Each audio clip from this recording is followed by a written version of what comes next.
Welcome back to Movie Readings, the only YouTube channel where you can listen to entire movie scripts or screenplays.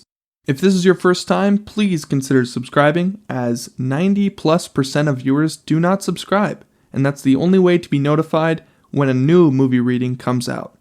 Lastly, if you'd like to hear a specific movie read, please leave it in a comment below. I read all comments on my channel. If you make it all the way to the end, please comment that below, because I love hearing that people enjoy these. So here it is, The Truman Show, from 1998. A fogged mirror. Behind the fog, we hear the sounds of a bathroom. After a long moment, a hand wipes the condensation from the glass to reveal the face of Truman Burbank. He wears a sleeveless Hanes undershirt and blue stripe pajama bottoms. Behind him, a white glazed tile bathroom wall.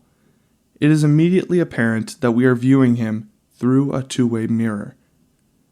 Truman, expressionless, studies his reflection in the mirror.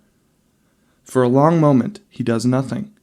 He continues to look impassively into the mirror for what becomes an uncomfortably long time. Still nothing.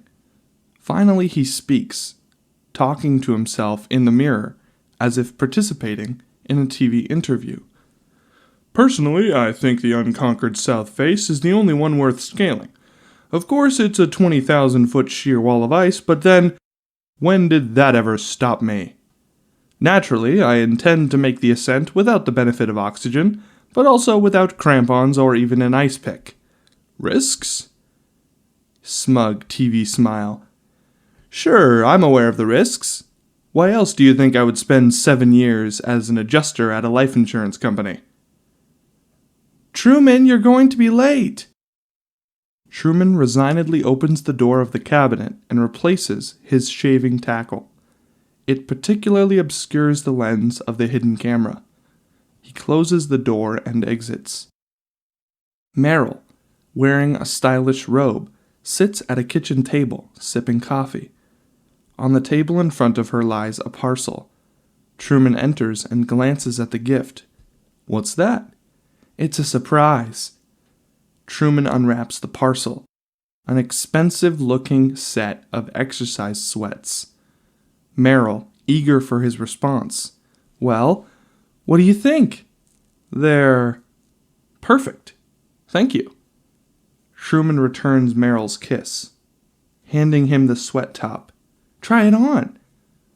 Truman pulls the top over his head.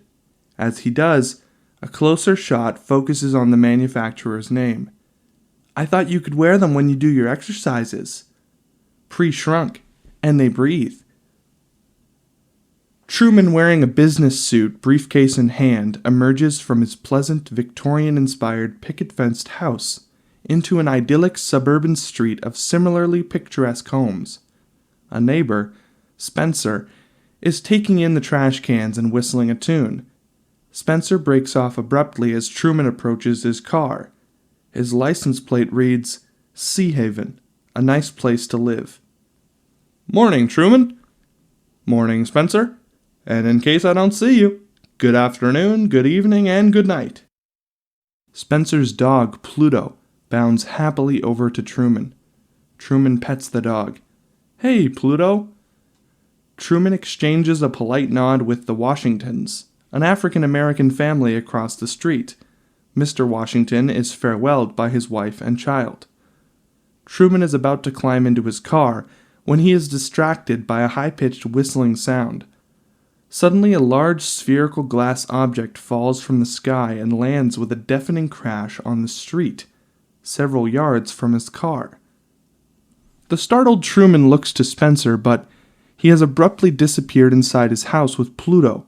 Mrs. Washington and Washington Jr. have also made themselves scarce. Truman investigates. Amidst a sea of shattered glass are the remains of a light mechanism. He looks around him, but the street is deserted. He checks that all the surrounding streetlights are accounted for, even though the fallen fixture is far larger. He looks up into the sky, but there's no plane in sight. With some effort, Truman picks up what's left of the crumpled light and loads it into the trunk. A label on the light fixture reads, Sirius, 9 Canis Major. As he drives away, we hear the sound of his car radio. Another glorious morning in Seahaven, folks. Truman makes his way along the streets of Seahaven past a series of quaint, pastel-shaded cottages. A high angle reveals an anonymous mid-sized town built around a small, pretty bay. A cluster of high-rise buildings stand at the water's edge overlooking a marina. Surrounding the commercial center lie neatly arranged suburbs. Pausing at a traffic light along a seaside road, Truman looks through a curious wooden arch to the beach and ocean beyond. The sight triggers a memory in his head. Unlike a conventional flashback, the scene of his memory appears to be playing on a television screen. 4-year-old Truman runs towards the bluff on a beach. The boy's father, Kirk, late 30s, beer bottle in hand, flirts with 2 teenage girls at the shoreline. Suddenly, the father remembers his son. He looks anxiously around. The sight of the boy at the far end of the beach causes him to drop his bottle in the sand and run to Truman. The boy is near the top of a cliff before his agitated father comes within earshot. Out of breath and clutching his side, Truman! Truman, stop!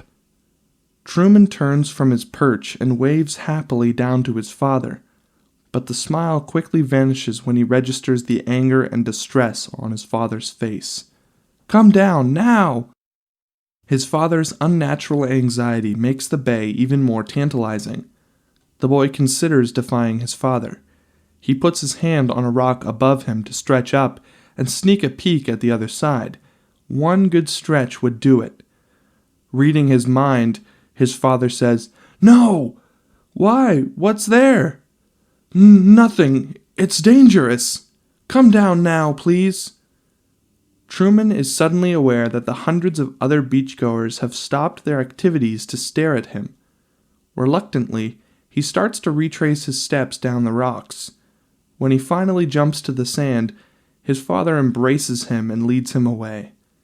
I told you to stay close. Don't ever leave my sight again. You've got to know your limitations. You could have fallen. Truman's car through his window.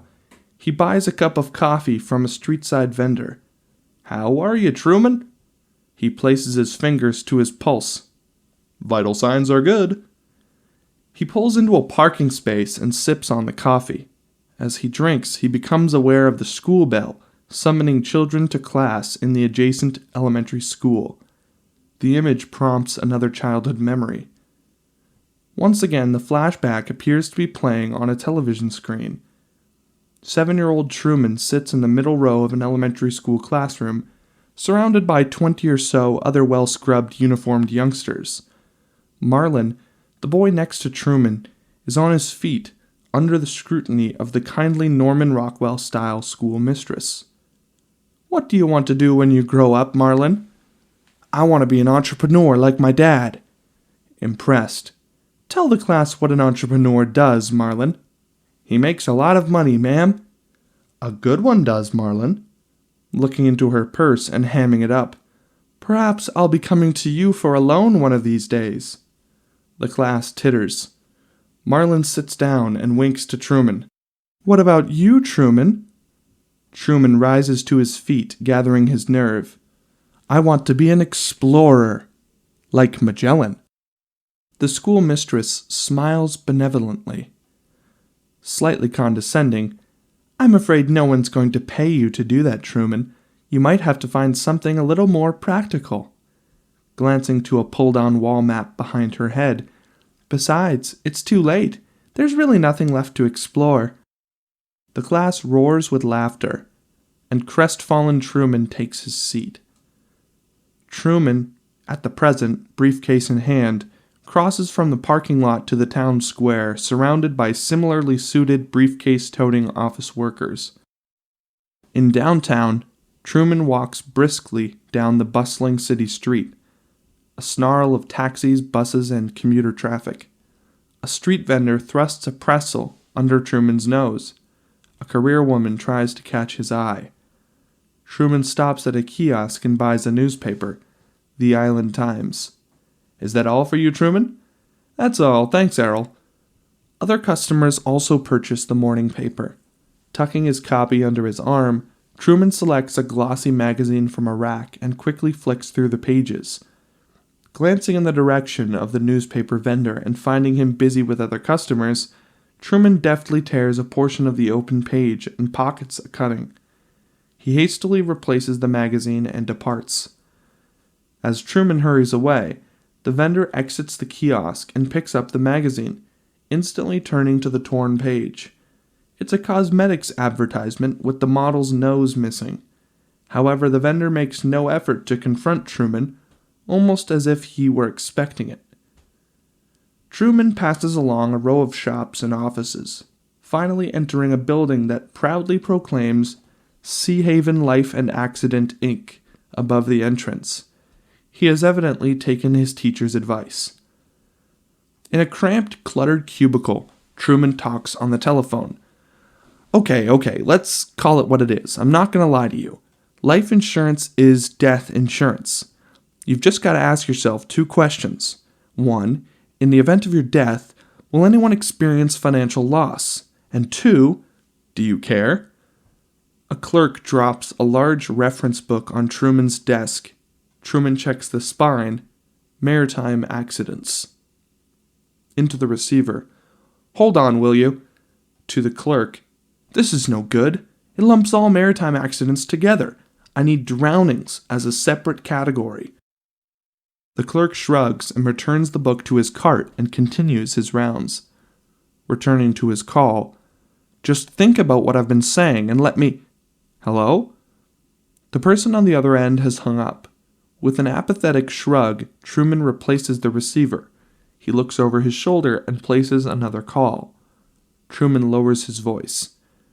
"Can you connect me with the directory inquiries in Fiji?" A coworker suddenly pokes his head over the neighboring cubicle. "What do you know, Truman?"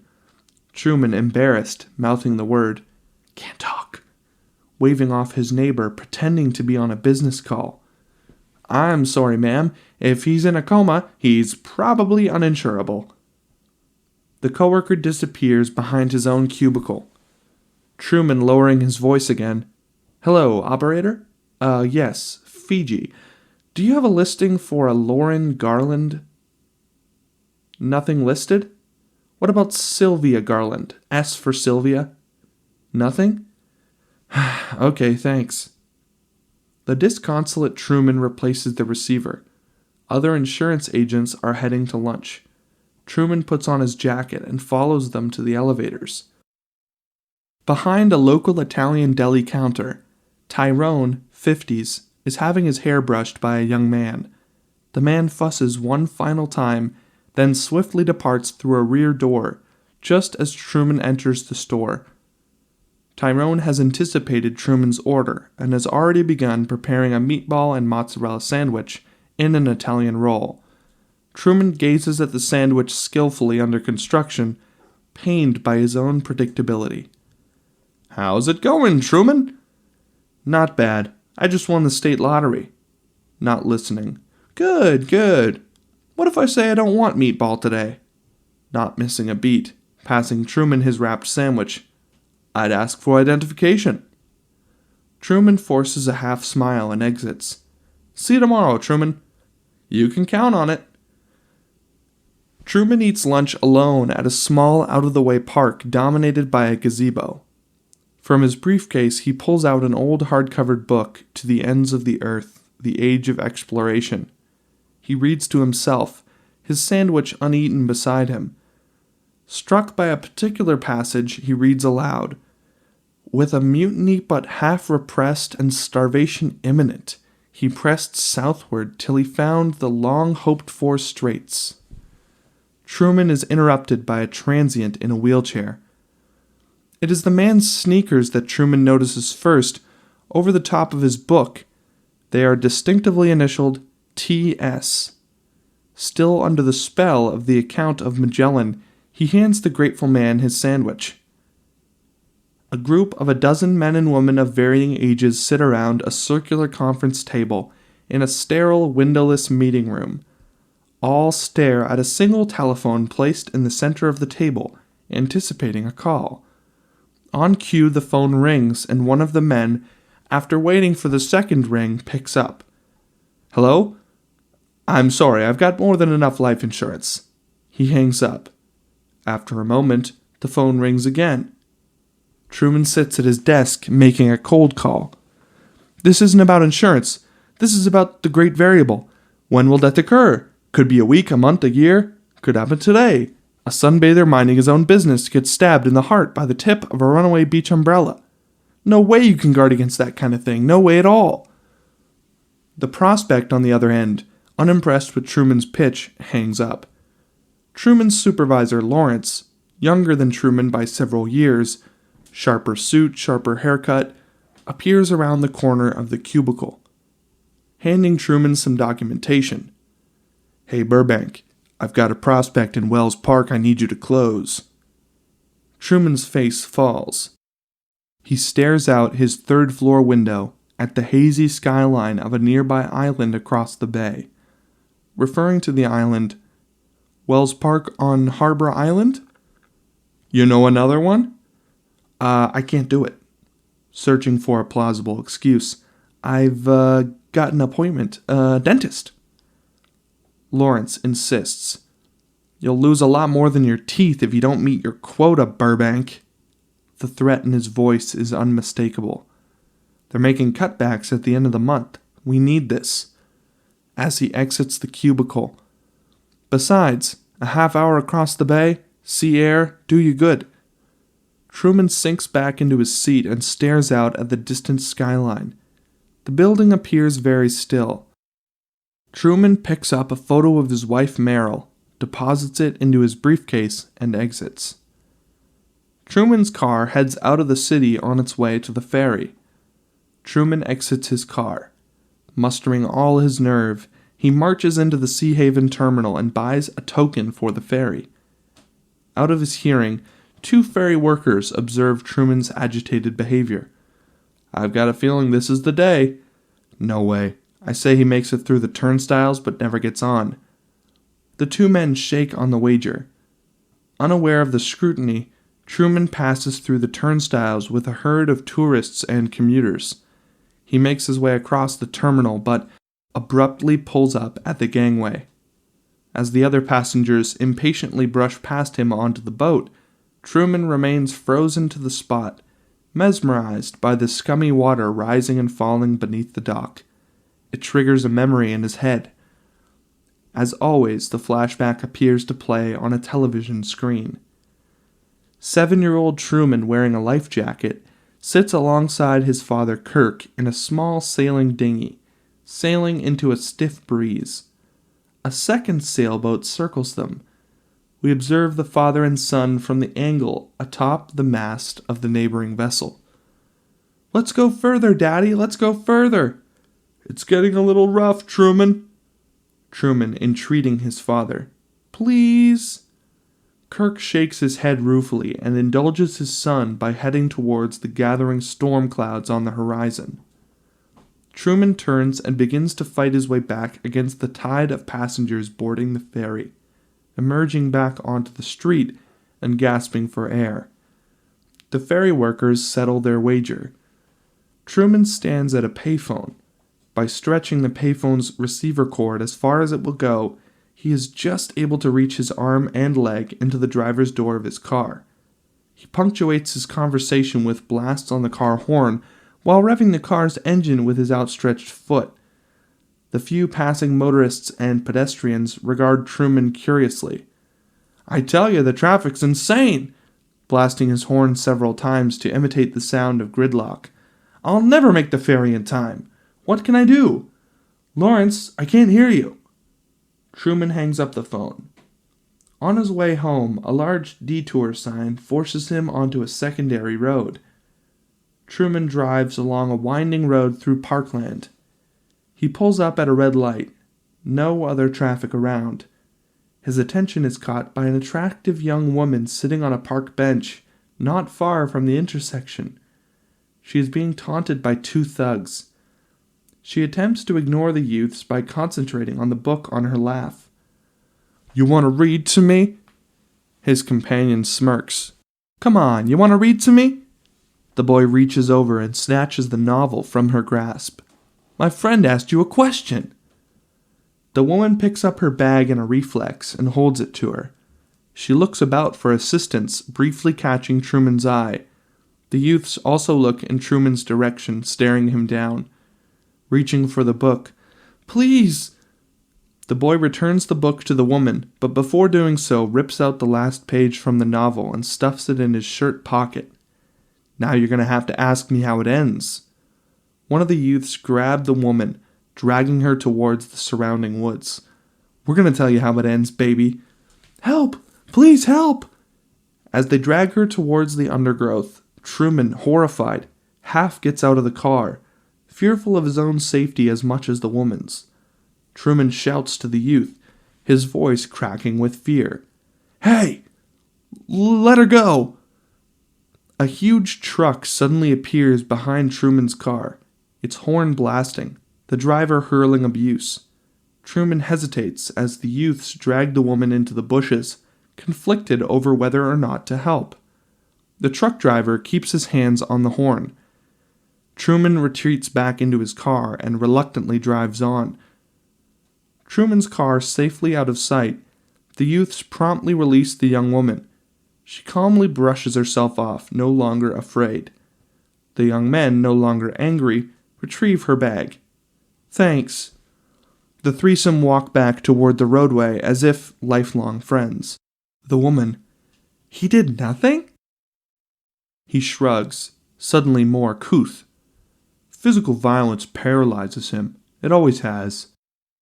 Beyond the picket fence at the end of Truman's house flows a busy highway. Truman is mowing the lawn. From his expression, it would seem that he's still reflecting on his inaction in the park. He switches off the mower and leans on the handle. He is distracted by the arrival of his wife, Meryl, exiting the house. She wears a nurse uniform and carries a curious metal device attached to a cardboard backing. She kisses Truman affectionately on the cheek.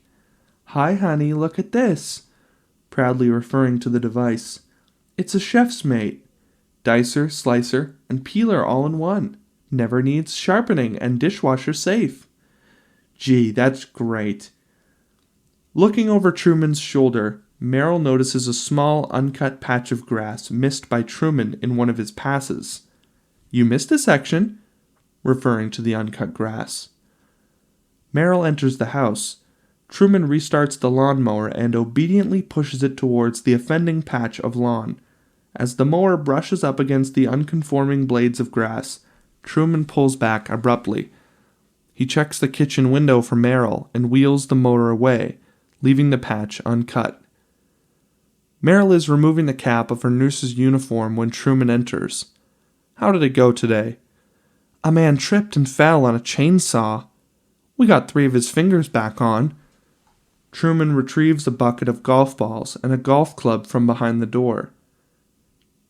Meryl, disappointed at the sight of the golf equipment. "I was hoping we could have a special evening." I won't be late." Sensing something odd. "Did something happen today?"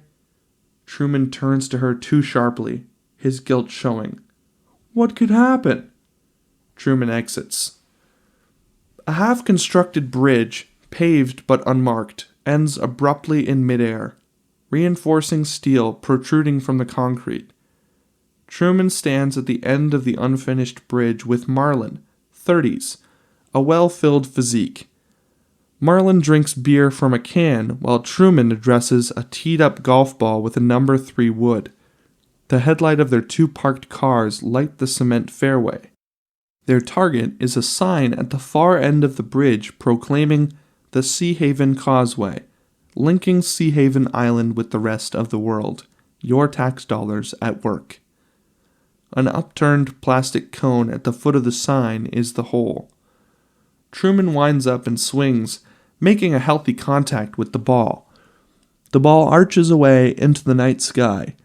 From a new angle, we see the ball take a huge hop on the outside lane of the abandoned freeway and continue down the asphalt beyond the sign.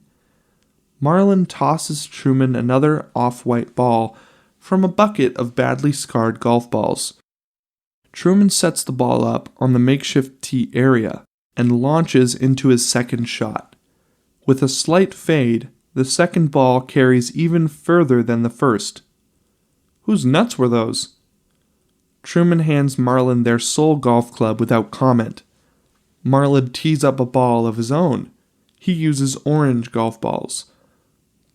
I'm thinking of getting out, Marlon. Yeah? Out of what? Out of my job? Out of Seahaven? Off this island? Out! Marlon takes a practice swing. Out of your job? What the hell's wrong with your job? You got a great job. You got a desk job. I'd kill for a desk job. Marlon addresses the ball and swings, a sweeping hook shot that bounces off the freeway and into a water hazard. Annoyed by the errant tee shot, son of a bitch. Still looking in the direction of his ball. Try stocking vending machines for a living. My biggest decision of the day is whether the Almond Joys look better next to the Snickers or the Baby Ruths. Truman selects another M ball from the bucket and tosses it to Marlon. Haven't you ever gotten itchy feet? Overcompensating with his second shot, Marlon slices the ball in the other direction. A lucky bounce keeps it on the green. The ball rolls in the direction of the upturned cone. Marlon, skeptical, picks up his beer. Where is there to go? Truman gulps his beer as he prepares his answer, unable to disguise his reverence. Fiji? Marlon considers Truman's suggestion as he sips his beer. Fiji? Where the hell is Fiji exactly? Near Florida? You can't drive there, can you? Truman picks up a golf ball to demonstrate. He points to a dimple on his makeshift globe. See here, this is us. Sliding his finger around to the other side of the ball. All the way around here is Fiji. You can't get any further away before you start coming back. Tossing the world in his hand, warming to his subject. You know, there are still islands in Fiji where no human has ever set foot. So, when are you leaving? It's not that simple. It takes money and planning. You can't just up and go. Heading off Marlon's skepticism. Oh, I'm going to do it. Don't worry about that. I'm just going to move slow. Pick my moment. Bonus time is just around the corner, and as soon as I finish the nursery, spare room, I can start thinking about selling up, and I'll be gone. Up and away on that big steel bird. As if to convince himself. I'm going. Don't you worry about that. Marlon nods, even though the concept of taking flight is beyond his imagination. I never knew anybody who wanted to leave Seahaven. An awkward moment. Truman once again, not so sure of himself. A man looks up sharply in a dimly lit room. He stares into camera. Christoff, late 50s, a vitality in his eyes that belies his years. A news anchor-style earpiece disappears down the neck of his suit. Truman and Marlon wander along the empty bridge, retrieving the golf balls. Marlon goes to say something to disconsolate Truman, but is momentarily distracted. He raises his hand to his ear, and Truman places another of the balls in the bucket. Truman, you know, I did think about moving away one time. His interest is piqued. Yeah? What happened? I figured, what's the point? I knew I'd just be taking my problems with me. Once the kids came along, it made me look at Seahaven with new eyes. Glazing out at the light of Seahaven, I realized, what the hell could be better than this? Putting a hand on Truman's shoulder. I'm telling you, what you really need is someone to carry on the Burbank name. You think so? Trust me. Marlon picks up the last ball at the mouth of the upturned cone. The ball is white. You win. They approach Truman's car. Truman opens the trunk and deposits their humble golfing equipment. Inside are the remains of the fallen light fixture. Referring to the light, "You think it really could have dropped off an airliner?" Sure, it's halogen. Shame it didn't hit you. You could have sued." Quickly changing the subject, "You coming for a drink?" "I can't tonight." From the point of view of the lighthouse lantern room, we observe Truman sitting on the beach staring out at the sea. Closer on Truman. He has a portable tape recorder slung over his shoulder and points a corded microphone at the surf. We watch Truman's impassive face as he makes the recording of the lapping waves. The lamp from the lighthouse occasionally falls upon Truman. As always, the flashback appears on a television screen. The sky is black with storm clouds.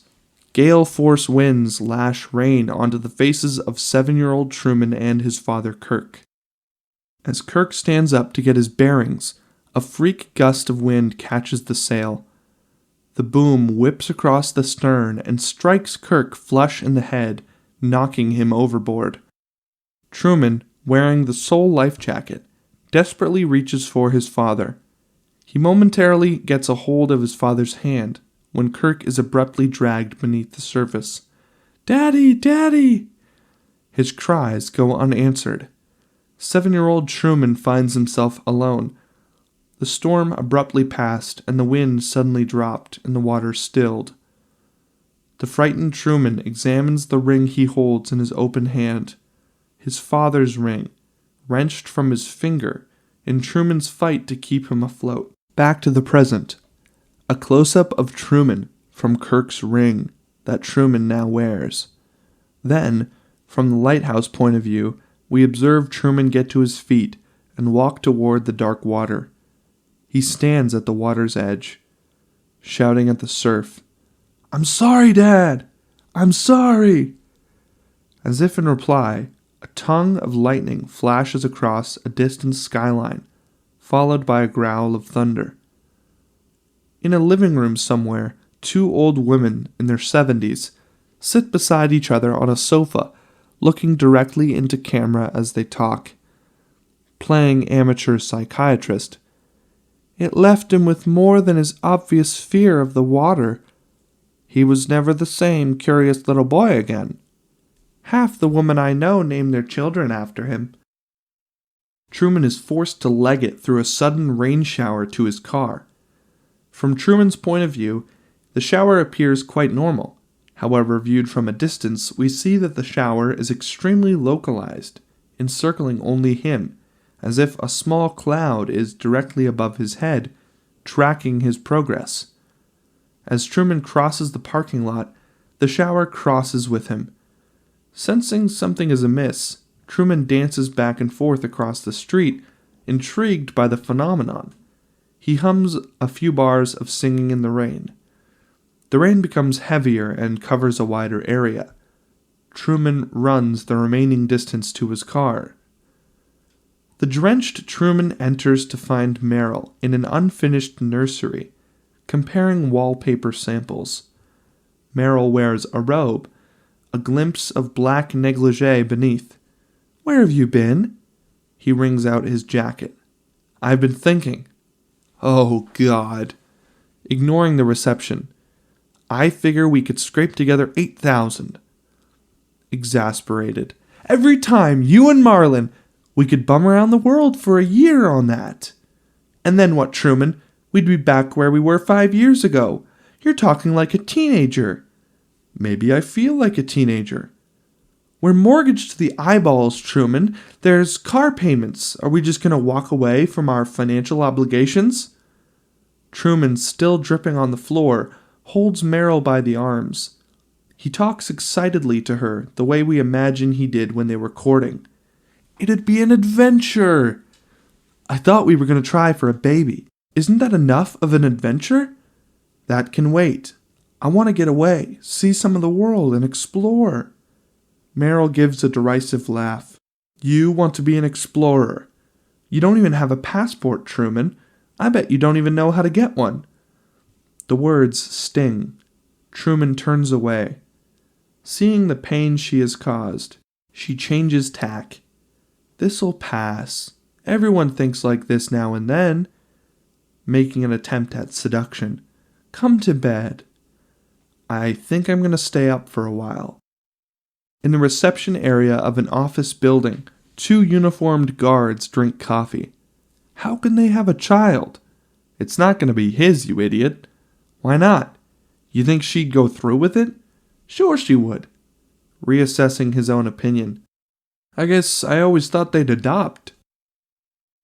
Down the street from Truman's house, there's something peculiar about the way the sun rises over Seahaven Island. The light appears in an arc that's slightly too perfect and well-defined. Truman's bedroom. In front of his window, he's wearing his new sweats and performs his exercises of his own invention. He counts off the exercises to himself, cheating as he does so. He counts 5 leg lifts for every 2 he completes. 5, 15, and 2 more makes 20. A middle-aged married couple in identical matching sweats repeats the same eccentric exercises in perfect sync somewhere, as if they were in a class led by Truman. Truman climbs into the car and switches on the radio. He drives down the street. "Another glorious morning in Seahaven, folks. Don't forget to buckle up." Truman mutters to himself, as is his custom. Truman emerges from the parking lot, as usual stops at the newspaper stand. He picks up the glossy magazine and flips through the cosmetic ads. Surreptitiously tearing a pair of eyes from one of the pages, he returns the magazine to the rack. As usual, the vendor fails to intervene. Truman begins his daily pilgrimage to work through the rush hour pedestrian traffic. As he enters the street leading to his office, he glimpses a homeless man reflected in the window of a parked car. Truman, spellbound by the man, suddenly wheels around to face him. The homeless man, late 50s, more well-groomed and well-fed than the average vagrant, has a serene smile on his face. The homeless man places his hand ever so gently on Truman's cheek. Truman makes no effort to withdraw. He is transfixed by the man's eyes. He appears to recognize him. Truman, almost to himself, mouths, "Dad?" Suddenly, an elegant woman shopper walking a small wiener dog and a business executive carrying a briefcase, walking in opposite directions along the sidewalk, grab the homeless man. One under each arm, lift the homeless man off the ground. They start to whisk the bewildered derelict down the street. "Stop! Stop!" Truman begins to give chase. However, the shopper and the businessman are surprisingly fleet-footed.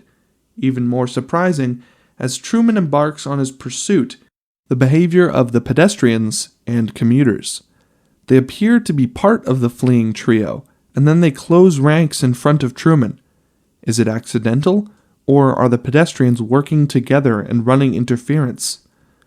Truman shouts, "Out of the way! Out of the way!" They are escaping. Truman finally breaks through the pack and bowls over several of the pedestrians in the process. Just as he gets within reach of the shopper and the businessman, a bus suddenly screeches to a halt beside them. The doors are already open. The woman shopper and the executive bundle the homeless man onto the bus. Truman lunges after them, but he is met by the bus doors, closing sharply in his face. "Hey, stop! Stop the bus!" Truman thumps against the door, but the bus driver ignores his cries, and the bus roars away. The other passengers in the bus, apparently oblivious to the incident, keep staring straight ahead. Truman continues to give chase when the taxi appears out of nowhere, cuts right in front of him, and blocks his path. When he recovers, the bus has disappeared. The mysterious crowd of pedestrians has also dissolved, as if it never existed. Retracing his steps, head reeling, wondering if he could have imagined the whole incident, Truman discovers that the woman shopper has left her wiener dog behind. The dog wanders aimlessly on the pavement, its leash trailing behind it. Truman paces impatiently in the living room of his mother's cramped, fussy, doilied little house, full of Burbank family memorabilia. A cluster of framed photographs is dominated by one of his father, trimmed with a black ribbon. A toilet flushes, and Truman's mother finally emerges from the next room. She presents something of a contradiction. Although she walks with an aid of a walker, she is actually a well-preserved 60. She wears a glamorous nightgown and a head full of bleach blonde hair. Truman kisses her on the cheek. "How are you, Mother?" "Well, I made it through another night." "How's your hip?" "Oh, just so." Truman supports his mother. "You know surprises aren't good for me. You really should call before you come over, dear." "I've got something to tell you. You'd better sit down." Truman helps her into an overstuffed chair. "You look very pale, Truman. Are you taking your vitamin Ds?" "I spent half my life out in the sun, Mother. Why would I need vitamin D?" "I feel certain my condition runs in the family," putting the back of her hand dramatically over her forehead. "Can't this wait, dear?" He kneels beside her. "No, I'm afraid it can't." Truman takes a deep breath as he prepares to give her the news. "I know this is going to sound insane, but I saw Dad today on Lancaster Circle. He's alive." Mother smiles condescendingly. "It doesn't sound insane, Truman. I swear I see him 10 times a week, in 100 faces. I almost hugged a perfect stranger in the salon last Thursday. It was Dad, I swear, dressed like a homeless man. And you know what else was really strange? A businessman and a woman with a little dog appeared from nowhere and forced him onto a bus. About time they start cleaning up the trash downtown. We don't want to end up like the rest of the country. They never found Dad's body. Maybe somehow—" "Darling," already doubting himself, "I'm telling you, if it wasn't him, it was his twin. Did Dad have a brother?" "You know he was an only child, like you," placing a comforting arm around him. "I know how bad you feel about what happened, sailing into that storm, but I don't blame you, Truman. I never have." Mother kisses Truman on the cheek. Referring to her platinum blonde hair, "I was thinking about going lighter. What do you think?" Truman regards his mother. Her hair is already impossibly blonde. Truman's basement is cluttered with junk. Ships in bottles, a train track without trains, an oxygen mask, a stringless guitar, and many abandoned projects. The basement is dimly lit by a single naked bulb. Truman looks over his shoulder before opening a large walk-in cupboard. On the cupboard door is a wall map of the Pacific Ocean. The Fiji Islands are carefully circled. Amongst the many tools and household implements inside the cupboard is a trunk under a dusty canvas sheet. He pulls the trunk into the room, unfastens the lock, and opens the lid. Inside, mementos from his youth. How to sail. Stack of Great Explorer magazines, and beneath it all, a garment in a dry cleaning bag. Truman carefully lifts up the plastic to reveal a young woman's cardigan sweater. He puts the cardigan to his nose and takes in its scent. Footsteps. Truman hastily drops the cardigan in the trunk and shuts the lid. Meryl's leg appears on the stairs. "What are you doing down here?" He turns his attention to the mower on the basement floor. Fixing the mower." "I saw my father today." "I know." "How do you know?" "Your mother called. You shouldn't upset her like that." Meryl's response takes the wind out of Truman's sails. "What do you want?" "I made macaroni. I'm not hungry." Meryl nods, not all that convinced. "We really ought to toss that mower out. Get one of those new elk rotaries." Truman does not reply. After an uncomfortable pause, she turns back up the stairs. Truman waits for a moment before reopening the trunk. He removes the cardigan and holds it up, reminiscing. A mother-daughter, about 12, and a baby in a high chair stare into camera. What is he doing? They removed all physical trace of her, but they couldn't erase the memory. The memory of who? Shh. We enter a playback montage. On the steps of a typical college campus, Truman, 21, in a college band uniform, participates in a football pep rally. Marlon, 21, a member of the football team, and Meryl, 21, a cheerleader, are nearby. Truman observes an ethereal-looking young woman walk by, Lauren. At a college dance, Truman dances with Meryl. Lauren dances by with a partner of her own. However, Truman only has eyes for Lauren. Suddenly, she is escorted from the dance floor. Truman almost trips off the curb as he waves to Lauren, riding towards him on a bicycle. However, she rides right by with her nose in the air, not even acknowledging his presence. Truman is puzzled by her change of heart. The montage ends at a scene in a college library. In a college library, Truman, 21, sits with Marlon, 21, and wife-to-be, Meryl, 21, doing a final cram for a test. The students begin to pack up their books. Meryl gives Truman a peck on the cheek. Come on, Truman, haven't you studied enough? I still want to look over a couple of things. Punching Truman in a chummy way on the arm, referring to Truman's book, Marlon says, Take the C average, that's what I do. Truman looks up from his books. The library is almost deserted. He spies a girl's hand across the table divider. Truman musters the nerve to poke his head over the divider. He finds Lauren on the other side, buried in a book. Konnichiwa. Lauren looks blank, referring to the Japanese textbook in front of her. You take Japanese. Lauren quickly closes the book. Oh, yes. Glancing to the name carefully written on the front of the book. Lauren, right? As if unaware of her own name. That's right, Lauren. Truman extending his hand. I'm Truman. Truman Burbank. I'm not allowed to talk to you. Truman is not surprised. It's okay. I probably wouldn't talk to me neither. I'm sorry, it's not up to me. Truman is crestfallen. You have a boyfriend? Of course you do. No, She looks about, unsure.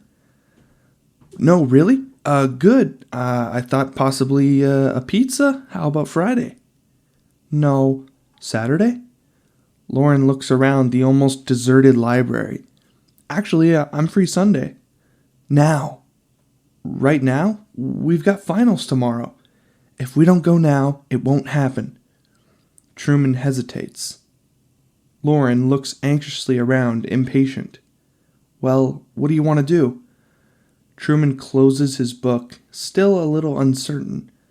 I think I've studied enough.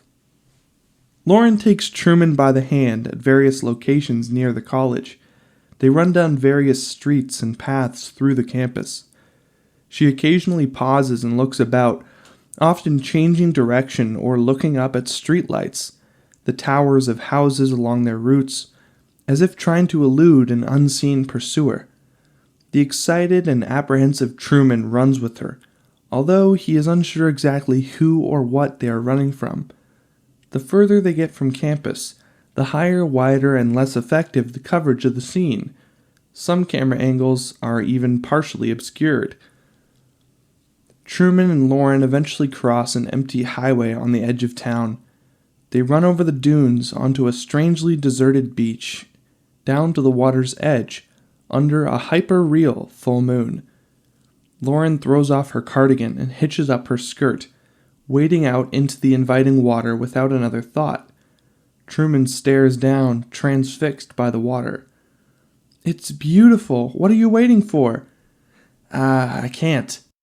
Oh, that's right. Oh, God, I'm sorry. She wades out of the water. Why, Lauren? You've got nothing to be sorry about. Lauren, dripping wet, stands beside Truman at the shoreline. She meets his gaze. My name's not Lauren. It's Sylvia. Truman looks into her eyes and believes her. Truman wipes the water from her face and then leans forward and gently kisses her lips. She kisses him back. In a quiet ballroom, a waitress explains her viewpoint to the barman. A patron on a bar stool eavesdrops. Don't you get it? She was willing to lose him, lose everything, if it meant he could find himself. Never mind, you wouldn't understand. As we return to Truman's reminiscence, Truman and Sylvia, as she is now called, sit on the sand at the water's edge. With great delicacy, Truman traces the outline of her nose with his finger, at the same time inhaling her scent. Sylvia looks nervously around her. Truman goes to say something, but Sylvia hushes him. They're coming. Any minute. Truman looks around the deserted beach. Who? They're going to stop me talking to you. There's no one here. She looks over her shoulder. Just listen. You remember when you were a little boy, you stood up in class and said you wanted to be an explorer like Magellan? How did you know about that? And your teacher said, You're too late, Truman, there's nothing left to explore. Were you there? How did you know? It doesn't matter. Everyone knows about it. They know everything you do. The point is, you got scared. I don't understand. You must listen. Everyone's pretending, Truman. She points to the sky and scoops up the sea at their feet. You think this is real? It's all for you. A show. The eyes are everywhere. They're watching you right now. Suddenly, a car's headlight comes bouncing over the dunes. The car roars across the beach toward the couple. I told you, Truman! The car skids to a stop and a large man, 40-ish, with a shock of red hair, jumps from the car. The man yanks the frightened Sylvia to her feet, causing her cardigan to fall to the ground. Lauren, sweetheart, not again. Get in the car. Truman jumps in. Hey, who the hell are you? I'm her father. We weren't doing anything. He's not my father. He's just saying that. Does he look anything like me? Come on, sweetheart. The man gently but firmly pushes Sylvia towards his car. Sylvia resists. Truman crosses to them. I'll take care of her. The man takes Truman aside and whispers in his ear. Schizophrenia. She has episodes. Doubt starts crowding into Truman's head, calling out from the car. Don't listen to him, Truman. I'm telling you the truth. Getting into the car. Don't bother. We're moving to Fiji. The Fiji Islands. This place has done something to her head. In a dimly lit room somewhere at night, Christoff stares intently into the camera. Beside him is his assistant Chloe, an androgynous-looking young woman. She too stares into camera. At least he didn't say New York City. Truman stares after the car as it roars away. He turns back toward the ocean where his attention is caught by an object lying in the sand, Sylvia's cardigan. Truman carefully places the cardigan back into the trunk.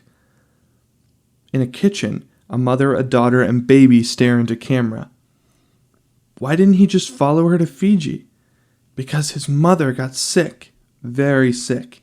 He couldn't leave her. He's a kind boy, maybe too kind.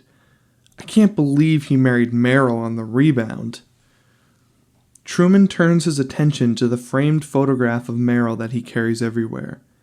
Hidden behind her photo is a composite picture of Sylvia, which Truman has constructed by pasting together individual facial features, nose, mouth, ears, chin, hair, gathered presumably from women's magazines. He attempts to put the jigsaw puzzle together, although he has particular difficulty finding the right pair of eyes that match. From his pocket, he takes a recent collection of eyes, which, like a detective working on an identikit picture, he tries to match. They are still not quite right. The eyes of a young woman, blue-green eyes. She turns slightly and looks directly into camera. We pull back and reveal her face. Sylvia. Truman's street. Dawn breaks. On cue, the sound of birds. Truman leaves the house, lost in thought. Spencer is taking out the trash. "How's it going, Truman?" Truman hardly acknowledges Spencer. Pluto the dog fails to receive his usual pat. The wave from the Washingtons across the street is also not returned. Truman motors down the street, switching on the car radio as usual. "Don't forget to buckle up out there in Radio Land. It's another glorious morning in Seahaven." The announcer's voice slows down, now revealing itself to be a tape that is worn out. Truman, perplexed, looks at the radio, pushes buttons in an attempt to find another station. He finds one. West on Stewart. He's making a right on Holden. Truman glances up at the street signs along his route and finds that they correspond exactly with the streets quoted on the radio. Distracted, he almost bowls over an old lady on the crosswalk. From the radio, "God, he almost hit Marilyn. He's on the move again. Passing the library." Truman readjusts the radio as it starts to fade out. Suddenly there is a piercing blast of feedback. He looks up. As far as I can see, every pedestrian, motorist, and shopkeeper suddenly winces in pain, holds their right ear at exactly the same moment. The male voice on the radio, in distress, "Something is wrong. Change frequencies." Truman tries to pick up the channel once again, but without success. Truman sits in his car drinking his coffee, taking in the recent incident. From inside the adjacent school, he hears the familiar excited squeals and chatter of school children. Truman suddenly throws aside his coffee and sprints across the parking lot into the school. Truman slams through the front door into the reception area. It is deserted. No one stationed at the administration desk. The corridors are empty. He runs down a vacant corridor, finally standing outside a classroom. The children's voices can still be heard from inside. Truman bursts through the door. The room is empty, save for a large reel-to-reel tape recorder on the teacher's desk, playing a continuous tape of children's voices. The recorder is attached to speakers on tall stands, facing the ventilation ducts. Truman stares at the machine in disbelief. Truman, still lost in his thoughts, exits the school. He stops at the newsstand and picks up a magazine to resume his ritual search, but his heart is not in it. He replaces the magazine without taking a cutting, much to the surprise of the news vendor. Truman starts his trek to work, pausing to stare at his reflection in the mirrored building, hoping that the homeless man will appear once again at his side. No one joins him. Entering his own building with fellow office workers, Truman remains in the revolving door and reemerges on the street. Truman wanders aimlessly through a city park, observing. We sense truly observing for the first time. A young woman walks a pair of Afghan hounds. An old man answers the incessant questions of his grandchild. Nothing appears amiss. Truman takes a seat at a small outdoor cafe. He fidgets with his father's ring on his finger that contains one large stone, still looking for a false move. A delivery man unloads boxes from the back of his truck and carries them into a store. Further down the street, construction workers take their time tending to an electrical repair in an exposed manhole. A postal worker does his rounds. An old woman struggles with 2 heavy shopping bags. Everybody appears natural, with places to go. Christoff and Cole stare into camera. Christoff leans forward and speaks. Everybody stay focused. Remember who you are. Truman turns his attention to a group of Cuban-looking men at the only other occupied table at the cafe. We see extreme close-ups as Truman scans the men's faces for any sign of phoniness. They are talking loudly, making suggestive comments to the waitress. Their behavior passes the test. They seem genuine. Then Truman notices 2 joggers out for a morning run, making their way down the street toward him. Truman happens to glance at the sneakers of one of the joggers. He suddenly springs to his feet. Truman blocks the joggers. "It's you, isn't it?" The joggers attempt to sidestep Truman. "Excuse me." Remember? 2 days ago I gave you my meatball sandwich in the park. You were in a wheelchair. Same sneakers. The jogger looks down at his distinctive sneakers bearing the initials TS and visibly blanches. Coming to his companion's aid. Get the hell out of here! The second jogger roughly shoves Truman aside. Truman calls out after the two men, ironically referring to the jogger's newfound mobility. It's a miracle! Truman picks himself up, dusting dirt from his suit. He retrieves his briefcase and continues down the street with renewed purpose. Wandering down the bustling street, Truman suddenly bolts into a building at random. An imposing office building clad in the kind of reflective glass that shields its occupants from the world, a building that Truman passes every day. A steady stream of employees and visitors enter and exits the building. High-ceiling lobbies past an intimidating security desk manned by 2 uniformed guards. Behind the security are banks of elevators, ferrying executives, clerical staff, and delivery personnel to and from their floors of business. Truman abruptly enters reception and strides confidently past the security desk, trying to look as if he belongs. The security guard. Can I help? Sneaking a glance at the building directory. I have an appointment at Gable Enterprise. They went bust.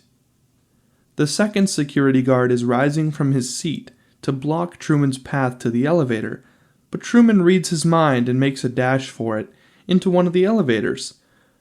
A young woman in the elevator looks in horror at Truman. The cause of her concern is all too apparent.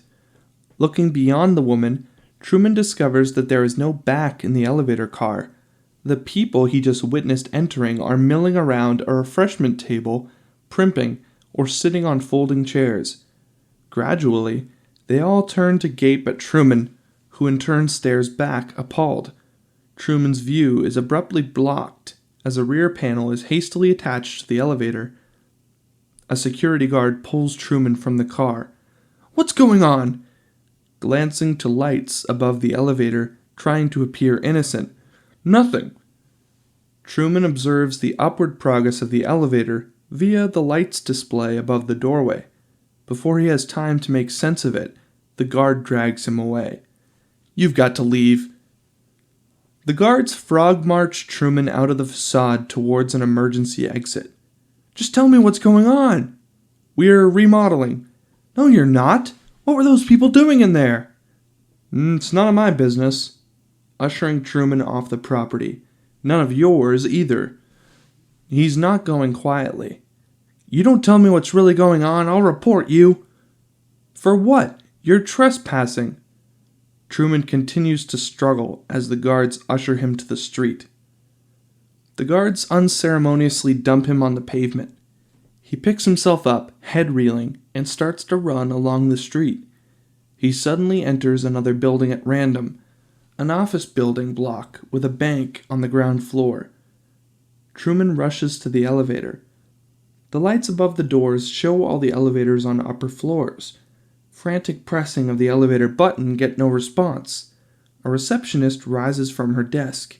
He heads for the stairs, but is intercepted by a bank official barring his way. I want to... The bank official, the receptionist, and a bank teller back Truman toward the door. Open an account? Yes, why not? Savings or checking? Let me go up to my office.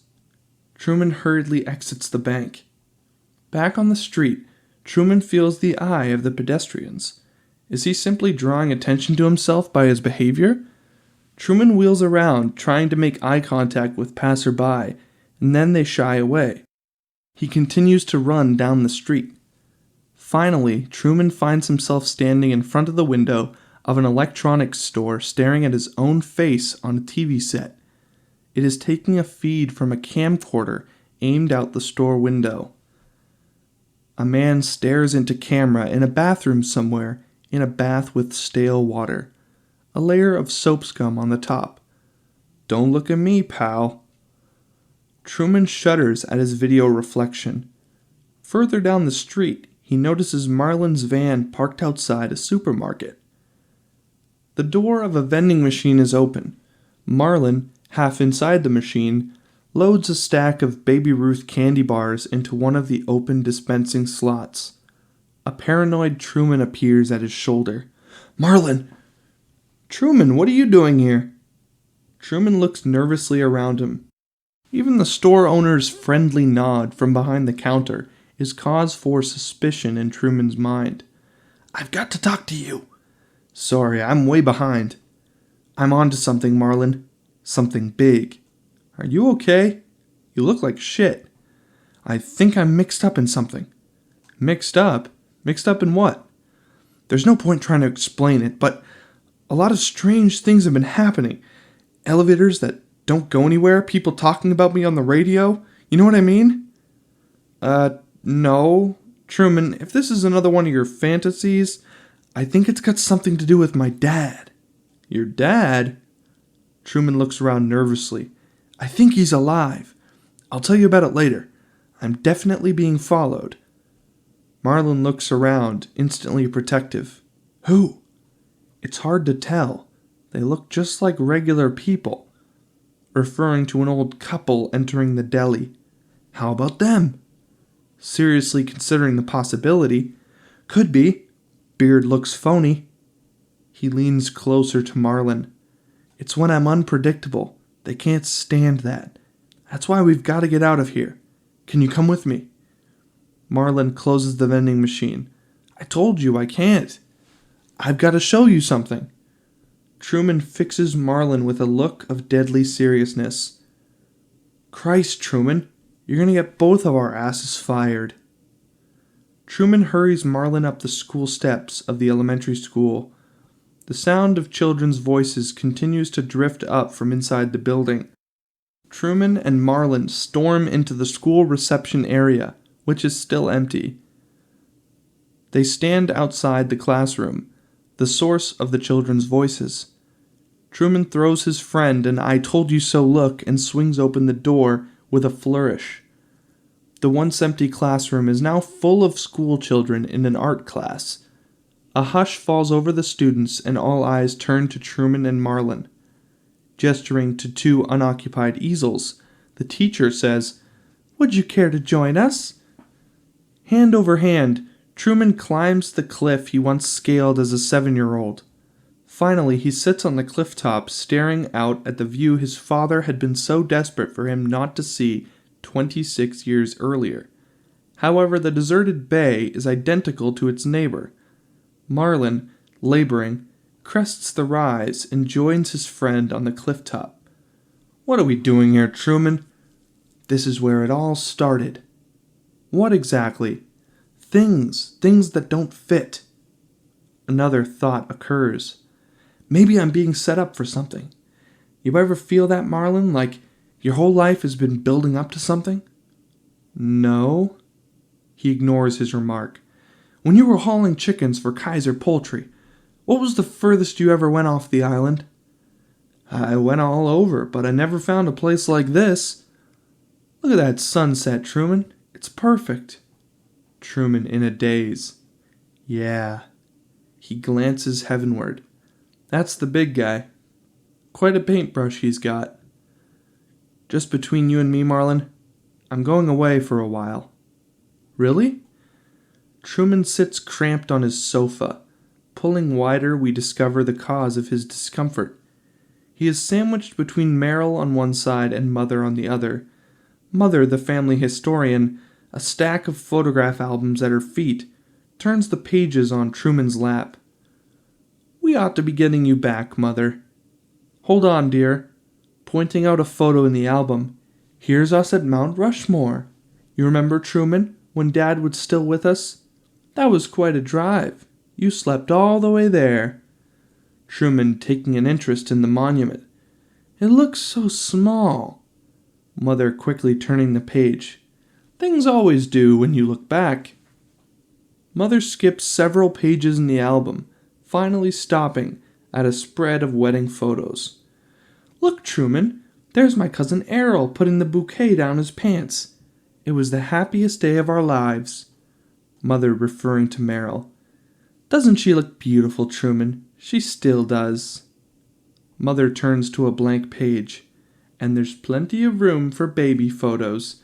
I'd like to hold a grandchild in my arms. Before I go. She dabs her eye with a handkerchief. Meryl rises from the sofa and helps Mother to her walker. I'll take you home, Angela, referring to the album. Why don't you leave those with us for a while? Kissing his emotional mother. Good night, Mother. A wink to Truman. See you in a minute, sweetheart. Meryl departs with Mother.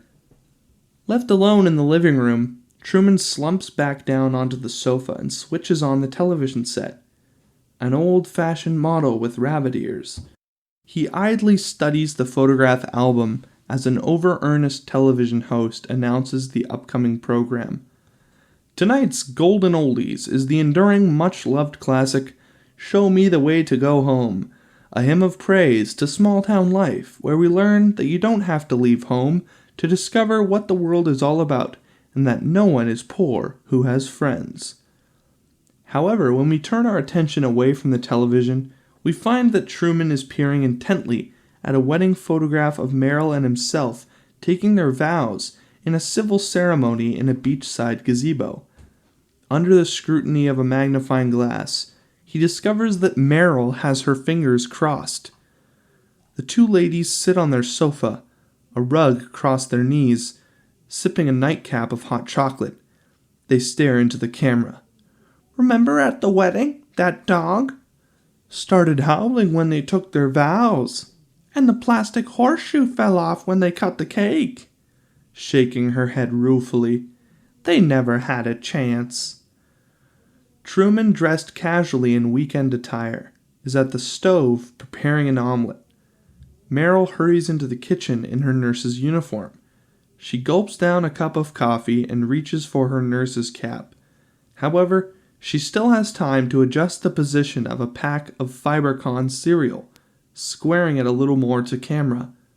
I have to talk to you. Looking about suspicious. But not here. Let's go for a walk. Meryl kisses him on the cheek. I'm sorry, I'm late. What's the hurry? Surgery. The elevator disaster downtown on the news last night. Cable snapped, a car dropped 10 floors. Non-union contractors. Monsters. We're starting with an amputation. Truman's eyes widen. Meryl adjusts her hat in the mirror. That building is near yours. Imagine if you'd been in there for some reason. It doesn't bear thinking about. Truman, lost in thought, picks up the scalding frying pan with his bare hand. Letting out a howl of pain, he drops the pan. Ah! Oh my God. What do I do? I don't know. You're a nurse, aren't you? Put some butter on it, or ice. She looks up at the kitchen clock. Oh, look at the time. Truman stares at her, the pain in his hand forgotten for a moment.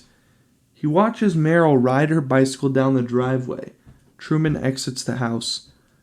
Riding a bicycle of his own, Truman follows Meryl to work, staying a safe distance back. He watches her enter the hospital.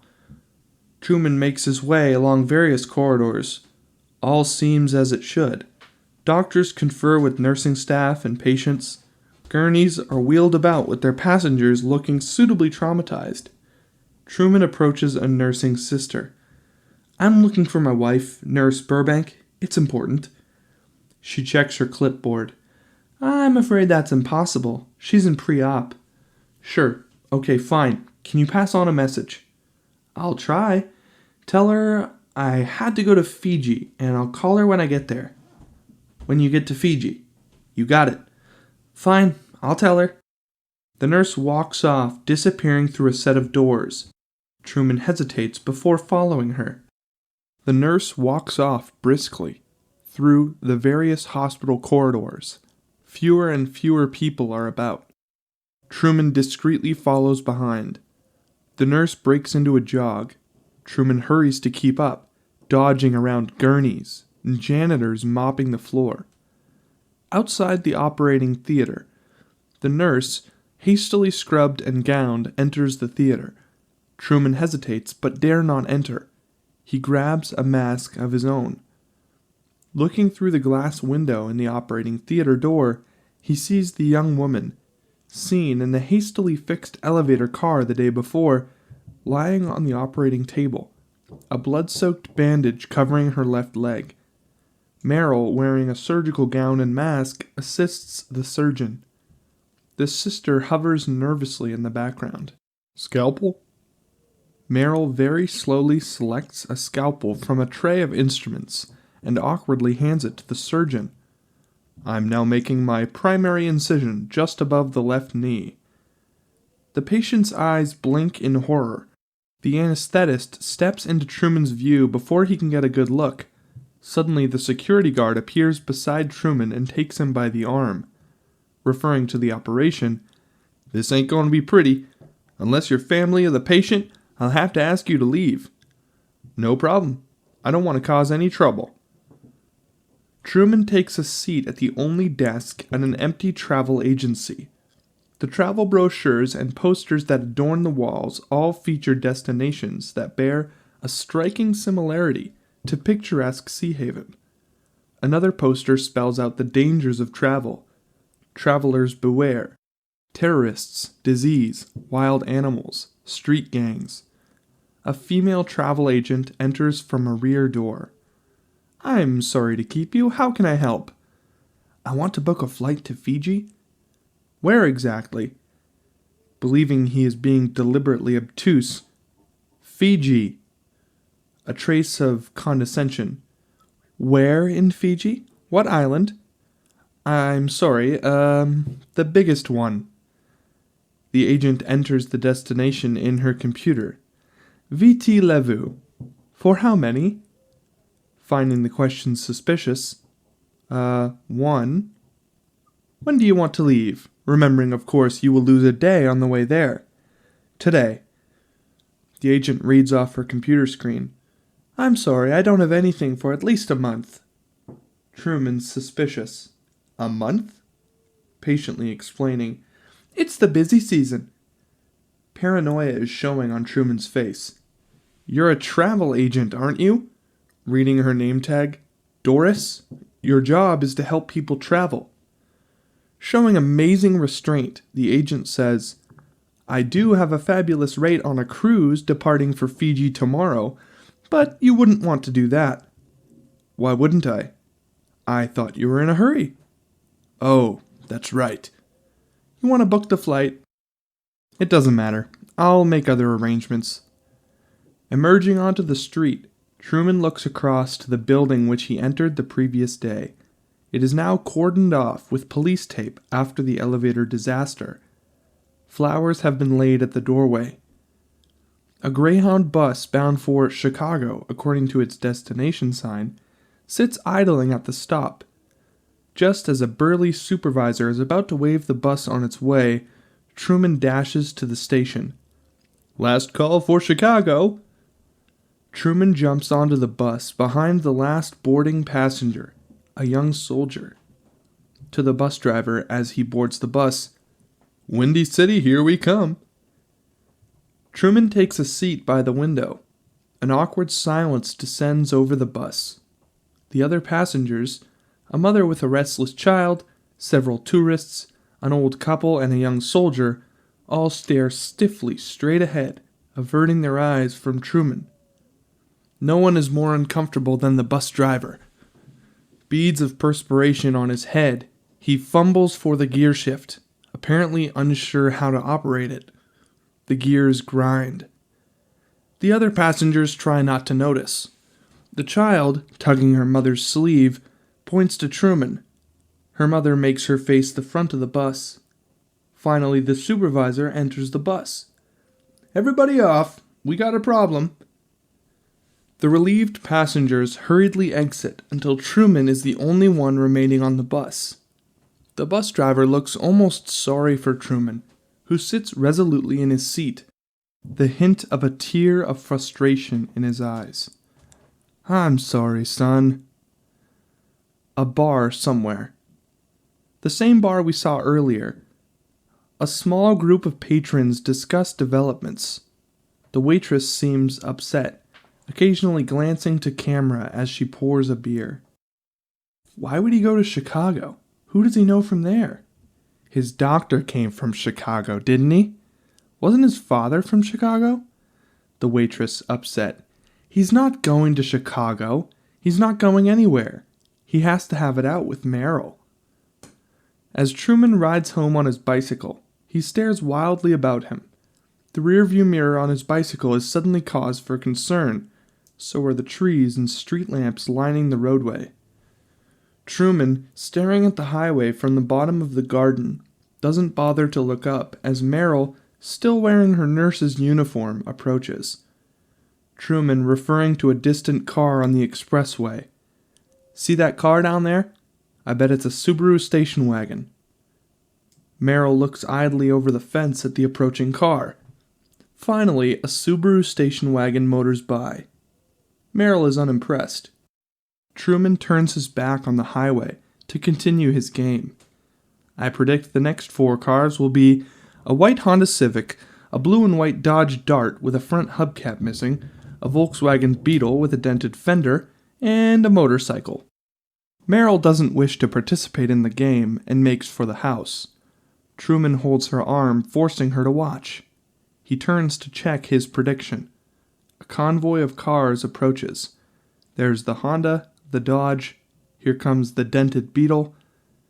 Meryl's attention wavers. Truman tightens his grip. Look! Following the VW is a school bus. She mocks. Where's the motorcycle?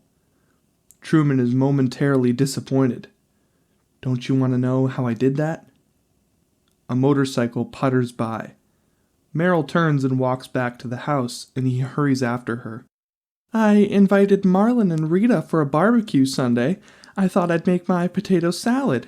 Remind me... I won't be here Sunday. We need more charcoal. Are you listening to a word I'm saying? You're upset because you want to go to Fiji. Is that it? Truman is puzzled by her conciliatory tone. Okay, got it. Get it out of your system.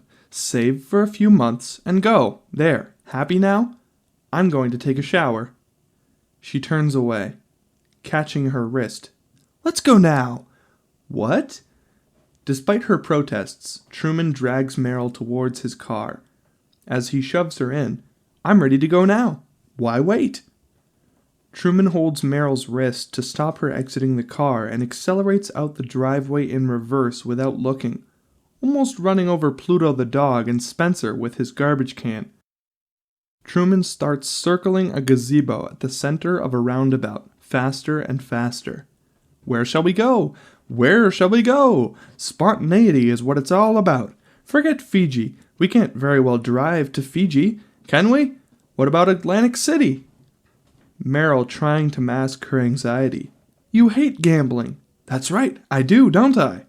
So why do you want to go? Because I never have. That's why you go places, isn't it? Truman, I think I'm going to throw up. Truman roars off down the street. Me too! Almost immediately, Truman encounters a traffic snarl. A manic edge to Truman's voice. So much traffic this time of day. Does that strike you as peculiar? Without warning, Truman suddenly drives down a side street, but his move is anticipated. At the end of the street, a pack of cars suddenly appears. Other vehicles fill the gap behind. Blocked at every turn! Beautifully synchronized, don't you agree?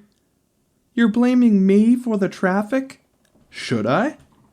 Truman reverses suddenly and makes a U-turn. You're right, we could be stuck here for hours. Could be like this all the way to Atlantic City. Let's go back. I'm sorry, I don't know what got into me. Truman starts heading back the way they came, the roadway now relatively free of traffic. Would you please slow down, Truman? Truman floors the car. The car flies past their house. Truman, that was our house. I've changed my mind again. What's New Orleans like this time of year? Mardi Gras. Let's just see where the road takes us. Let me out, Truman. You're not right in the head. You want to destroy yourself, you do it on your own. Eerily calm. I think I'd like a little company. As he speeds erratically, Truman glances at the streets on either side of the main road, where he discovers a distinct lack of moving traffic. To the anxious Meryl at his side, "Look, Meryl, no cars! I don't run into traffic. The traffic follows me around." Excited by his discovery, "We're in a moving pack, don't you see?" But Truman's clear path is short-lived. He's forced to slow once again because a line of other cars is at a bridge. It's hard to go places, isn't it? Looking up ahead at an overturned car. "There's been an accident, Truman." "Uh-huh. There's no accident. It's just more stalling." Truman floors the car again and swerves into the oncoming lane. He roars along the bridge on the wrong side of the road. Near the end of the bridge, a distraught motorist dashes into the middle of the road, waving his arms. Truman slams on the brake, pointing to a small boy laying very still on the ground beside a wrecked car. "Is there a doctor? A nurse?" "Truman, it's a child. I've got to help." Hardly glancing at the boy. "He'll be fine." Truman roars on, almost bowling over the concerned motorist. "Truman, I took the hypocrite oath." "I bet you did." Truman roars past a sign that reads, "You are now leaving Seahaven. Are you sure that's a good idea?" Back at the accident scene, the little boy, apparently uninjured, sits up. They roar past an illuminated sign, "Forest fire warning, extreme danger." "Truman, what about that sign?" "I'm sure they're just exaggerating." Suddenly, a 20-foot-high wall of flame shoots across the roadway as if someone flicked on gas. "What about that? Do you believe that?" Truman experiences his first true moment of doubt. He looks to the terrified Meryl and then closes his eyes tightly. He accelerates through the firewall. He is startled to find that they have emerged on the other side, singed but unscathed. However, the open road in front of them now disturbs Truman for a different reason. It's a sheer lack of anything unusual. Signs on the road advertise motels and give directions to other destinations. I-6211, 2 miles. No-tell motel, pool, color TV. Meryl also now appears to be resigned to the journey. "So, what do we do for money when we get to New Orleans?" Truman not so confident now. "I've got my Seahaven bank card." "So we just eat into our savings, is that the idea?" "I'd better call your mother when we get there. She'll be worried sick. I don't know how she's going to take this." Truman appears very unsure of himself. However, there is still a barrier between Truman and Bourbon Street. The highway, leading to a cloverleaf freeway junction in the distance, is completely blocked by Seahaven police cars. No way past. Nuclear silos in the distance spew out an ominous puff of smoke. The sign reads, "Nuclear Power Station, Seahaven Island. Clean, safe, economical. More power to you." Truman is forced to slow at the police barricade. "Now what?" A grim-faced officer indicates the nearby power plant. "Leak at the power plant. They had to shut her down." "Is there any way around?" "The whole area is being evacuated." "Well, thank you for your help." "You're welcome, Truman." Truman's eyes widen at the mention of his name from an apparent stranger. As the officer turns, Truman bolts from the car, leaving Meryl in the passenger seat. "Truman, come back!" Truman flees into the forest. In a living room somewhere, the 2 old ladies we observed before are overcome with tension.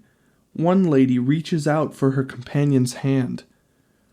Truman bursts past the alien-looking hazardous water workers, in their protective suits, carrying detection instruments.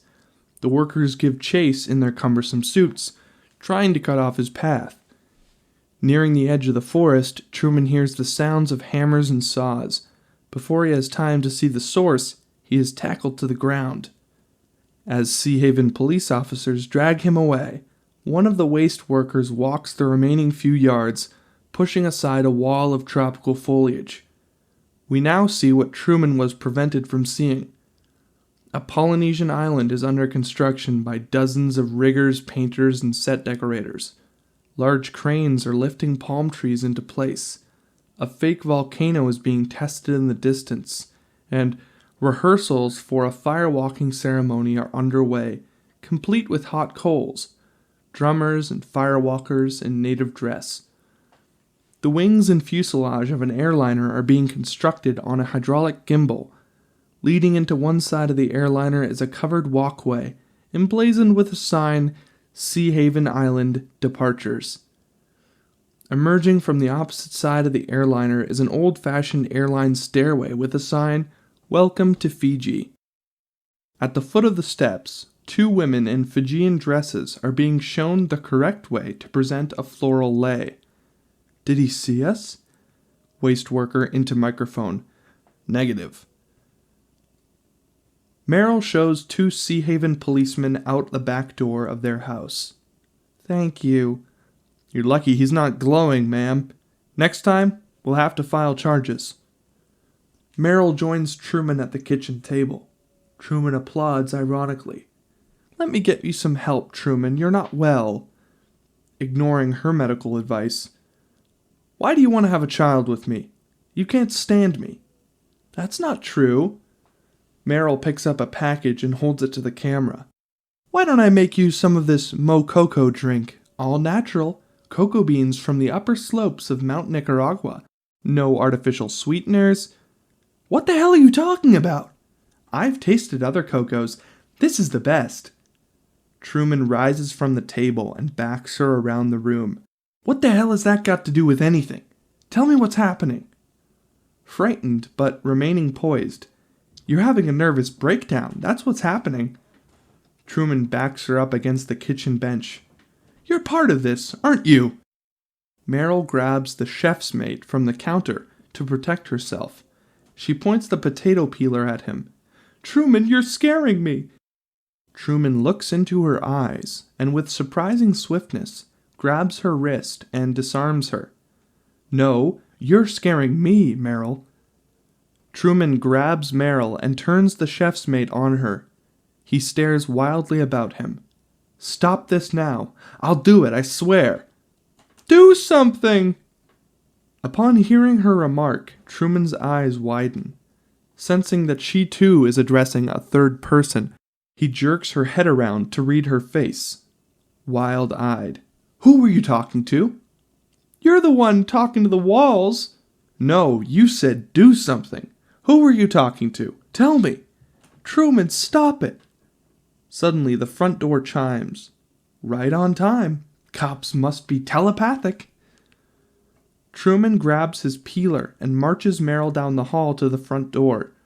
The doorbell chimes a second and third time, more insistently. Truman shouts through the closed door. Stay where you are. Truman, it's me, Marlon. I need to talk to you. Truman flinches. He was so convinced it would be the police, he takes a step back against the hallway wall. Before he can decide what to do, Marlon has opened the unlocked front door to be confronted with the sight of Truman holding the peeler to Meryl's throat. Marlon locks eyes with Truman. Sizing up the situation, he slowly but decisively removes the peeler from Truman's hand.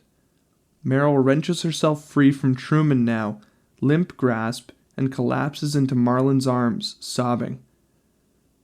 How can anyone expect me to carry on under these conditions? This is unprofessional. Marlon and Truman on the unfinished bridge. Both are nursing bottles of beer.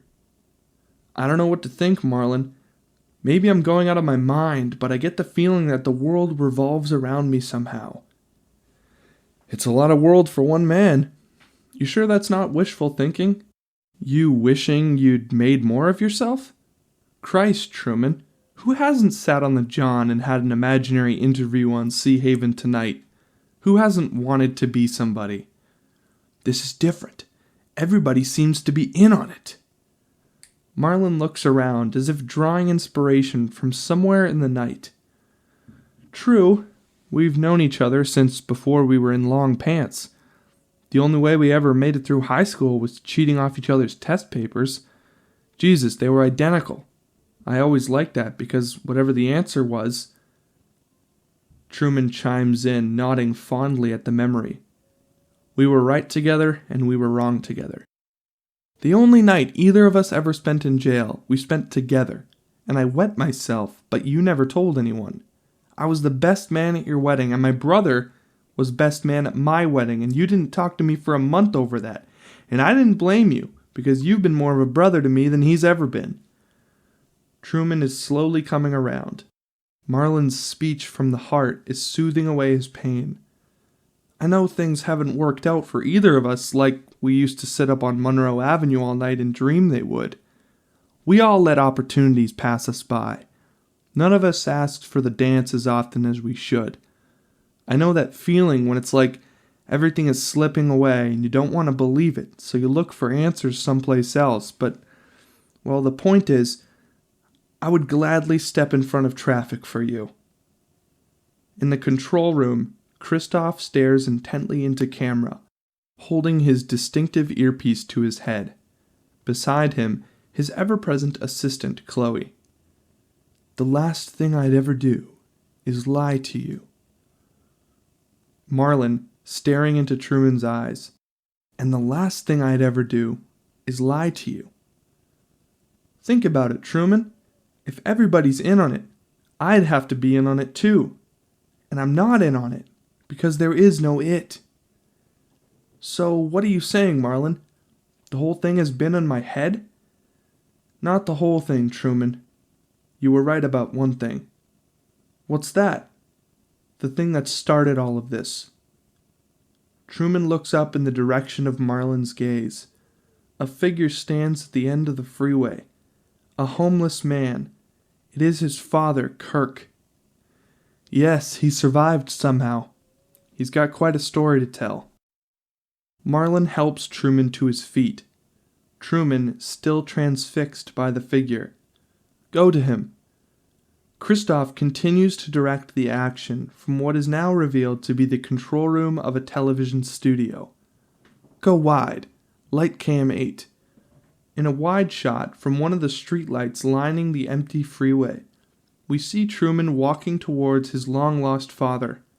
Car cam 12. And cue music. Beethoven, 3rd Symphony, 2nd movement. The music swells. Kirk and Truman embrace in the middle of the freeway. Truman takes his father's ring from his own finger. Ring cam. We see a close-up of Kirk from the ring's point of view.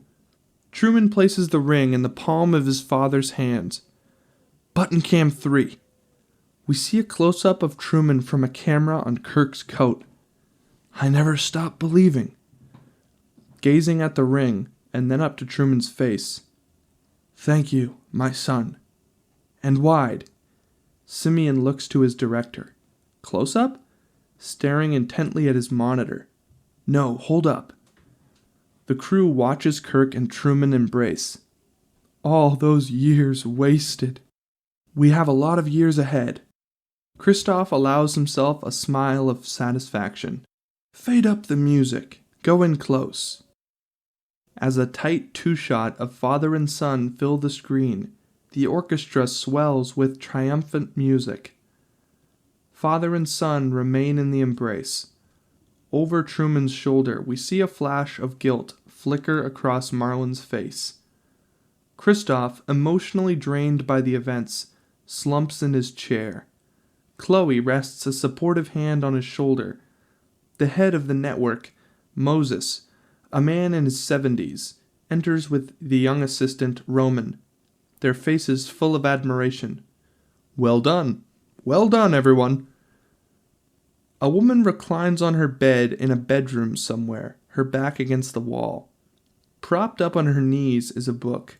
However, she's not reading, but staring straight into camera, a look of profound sadness on her face. It is Sylvia. From her point of view, we see a portable television set on a table at the foot of a bed.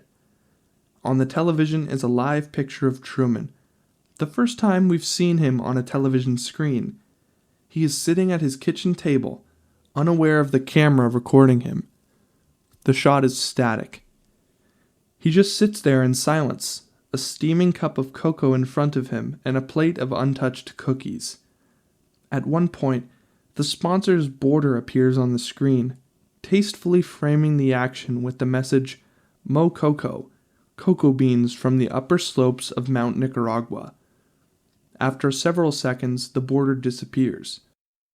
Suddenly, the live picture of Truman shrinks into a window on the screen to accommodate a title sequence that begins to play around the edges of the image.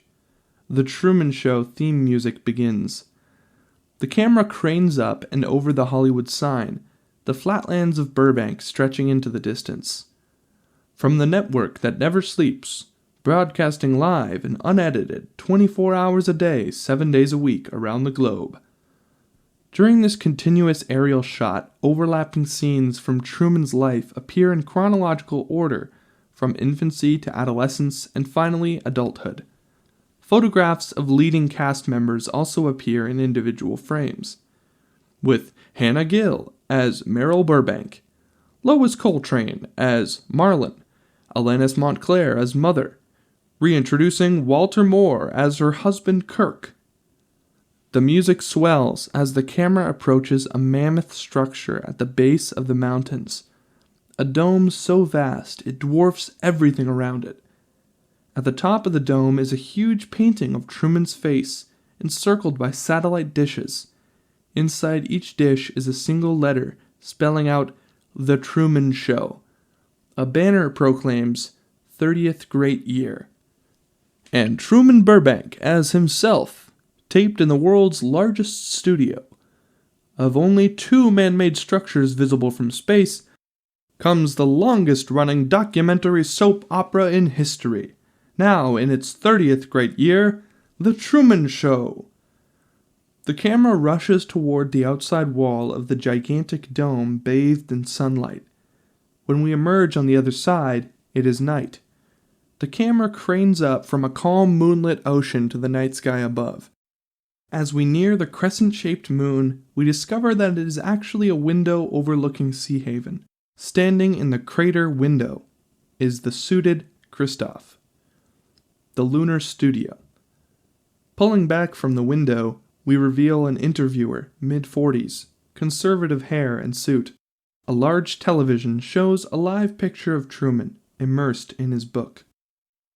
I'm your host, Mike Michelson, coming to you live from the lunar room on the 121st story of the Omnicam Ecosphere, 2,800 feet above Seahaven Island. Tonight, a special edition of True Talk, the forum where we discuss and analyze recent events on the show. We are honored to bring you a rare and exclusive interview with the show's conceiver, creator, televisionary, and the man in the moon himself, Christoff. Referring to the image of Truman behind them, I remind viewers that The Truman Show is a living history. It is our practice to keep the image of Truman on screen at all times. A title appears. Due to the live and unedited nature of the program, viewer discretion is advised. The interviewer turns to Christoff. Welcome. Thank you. The catalyst for the recent dramatic events was, of course, Truman's father, Kirk, and his infiltration onto the show. Before we discuss that, it's worth reminding viewers that this isn't the first time someone from the outside world has tried to reach Truman. We have had our close calls in the past. Behind the 2 men, the constantly playing image of Truman engrossed in his book is relegated to a window of the screen. We play back on the interior of Truman's home Christmas morning. Truman, 7, is opening presents under the tree, Kirk and Mother proudly looking on. Who can forget the infamous Christmas present incident in the 7th season? Suddenly, a small man bursts from a large Christmas parcel. Kirk and the man grapple on the floor in front of the stunned 7-year-old. Kirk drags him away. As the adult Truman makes his way to work, a parachutist drops from the sky onto the main street only yards behind him. And only this last summer, Billy Blackbird made his 3rd attempt, leaping from a light gantry. The parachutist is dressed entirely in black, with the message emblazoned on his chest, Truman, you're on TV. Commuters grab the man and drag him away, Truman blissfully unaware of the incident. Christoff dismissively, these people have their own agendas. Many just want to be on television themselves. The encounter between Truman and the homeless Kirk is replayed up to a point where Kirk is bundled onto the bus. Of course, there hasn't been anything to compare with this. The first time an intruder has been a former cast member. A dead one at that. And certainly the first time that an intruder has been rewarded with a starring role. I really must congratulate you on writing Kirk back in. A master stroke. Feigning modesty. Since Kirk started this whole crisis in Truman's life, I came to the conclusion that he was the only one who could end it. I understand he's hardly had a life of his own since he left the show. How did you convince him? Was it the opportunity to be close to Truman again? That and a fat new contract. How do you intend to explain his 22-year absence? Amnesia. The interviewer is impressed and nods in agreement. Of course. The interviewer consults his notes. Let's talk ratings. Truman has always enjoyed top 10 status, but the huge surge over the last few days, how do you hope to sustain that audience now that Truman appears to have reconciled himself? As you know, ratings have never been our primary goal. I imagine we'll lose those voyeurs only interested in witnessing Truman's latest torment. However, I'm certain that our core audience will remain loyal. But recent events have been so dramatic, it does raise the perennial question, which keeps us watching this one man 24 hours a day, eating, sleeping, working, sitting for hours in contemplation. It has to be the reality. During this segment, we cut to a cross-section of viewers, the waitress and barman in the bar, 2 old women on their sofa, the 2 security guards, and a man in the bath, listening to Christoff's theory on their viewing habits. We've become tired of watching actors give us phony emotions, bored with pyrotechnics and special effects. While the world he inhabits is counterfeit, there's nothing fake about Truman himself. No scripts, no cue cards. It's not always Shakespeare, but it's genuine. That's how he can support an entire channel. A window into the human condition? I prefer to think of it as a mirror. At that moment, Truman, still live on the screen, unwittingly punctuates the pretentious remark with a belch. Christoff and the interviewer try not to notice. Not only does he give us a glimpse of the truth, but he gives us a glimpse of ourselves. But how do you account for the popularity of those 8 hours a day when Truman sleeps? We find many viewers leave him on all night for comfort. Haven't you ever watched your child or your lover sleep? Let's go to some viewers' calls. The interviewer presses a blinking, illuminated button on his desk's high-tech phone terminal. During this segment, various windows open on a screen advertising products from the Truman catalog. Charlotte, North Carolina, for Christoff. Hello? You're on, caller. Go ahead. Christoff, it's a great honor to speak with you. Thank you. How much of a strain has the last few days placed on the actors? Working on Truman has always been a huge commitment for an actor, not just in terms of separation from friends and family, but since Truman essentially drives the plot, it is a never-ending improvisation. Witness Marlon's extraordinary performance in the recent father and son reunion episode. Cutting off the call, are we talking Emmys? Certainly a nomination. Of course, Truman has always been very much in on casting. As with our own lives, the only people he can't cast are his family. Otherwise, he has the final approval.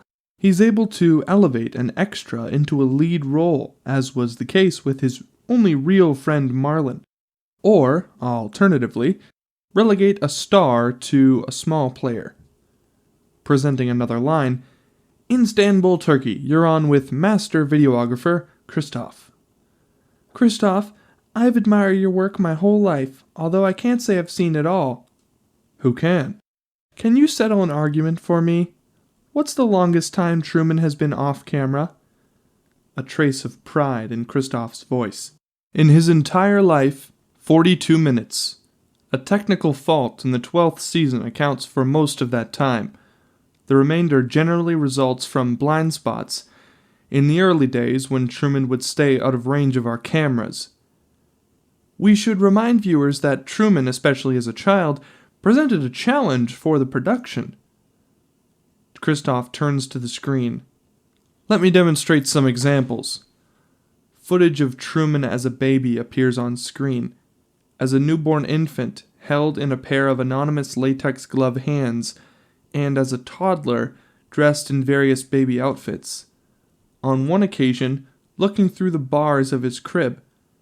He was curious from birth, premature by 2 weeks, as if he couldn't wait to get started. Of course, his eagerness to leave his mother's womb also meant that he was the one selected. In competition with 5 other unwanted pregnancies, the casting of a show determined by an air date, he was the one who arrived on cue. Who knew that a show originally meant to last 1 year, called Bringing Up a Baby, would turn into a cradle-to-grave concept? He is in fact the first child in the world to be legally adopted by a corporation. That's correct. And the show now generates a yearly income equivalent to the gross national product of a small country. People forget that it takes the population of an entire country to keep the show running. No, of course not. Quickly changes the subject. And since the show runs 24 hours a day with no commercial breaks, the staggering profits are all generated from product placement. Yes, everything you see on the show is for sale, from the actor's wardrobe, food products, to the very homes they live in. All products carefully chosen and tested by you for quality and aesthetic value. There's nothing on the show I don't use myself. And it's all available in the Truman Show catalog. Operators are standing by. Christoff nods. Why do you feel that Truman has never come close to discovering the true nature of his world? We accept the reality of the world with which we are presented. As the show expanded, naturally we were forced to manufacture ways to keep Truman in Seahaven, demonstrating that every venture is accompanied by risk. The 7-year-old Truman we have seen in other flashbacks appears on screen. Wearing a cowboy outfit, he goes across the walkway of a bridge when he is suddenly confronted by a savage dog wearing a spiked collar. Later, Kirk's drowning made much of this kind of intervention unnecessary. We freeze on 7-year-old Truman's terrified face. You've never actually met Truman yourself. Never thought about doing a cameo? Playing a veterinarian or a priest or something like that? I've been tempted, but I think it's important to retain objectivity. I wouldn't want to get emotionally caught up. The hag for Christoff. The hag? Lost them. Hollywood, California, you're on True Talk. How can you say he lives a life like any other? Christoff sensing the thinly disguised resentment in the caller's voice. As the bard says, all the world's a stage, and all the men and women merely players. The only difference between Truman and ourselves is that his life is more thoroughly documented. He is confronted with the same obstacles and influences that confront us all. He plays his allotted roles, as we all do. He's not a performer, he's a prisoner. The interviewer goes to cut off the call, but Christoff stops him, rising to the challenge. And can you tell me, caller, that you're not a player on the stage of life, playing out your allotted role? He can leave at any time. If his was more than just a vague ambition, if he were absolutely determined to discover the truth, there's no way we could prevent him.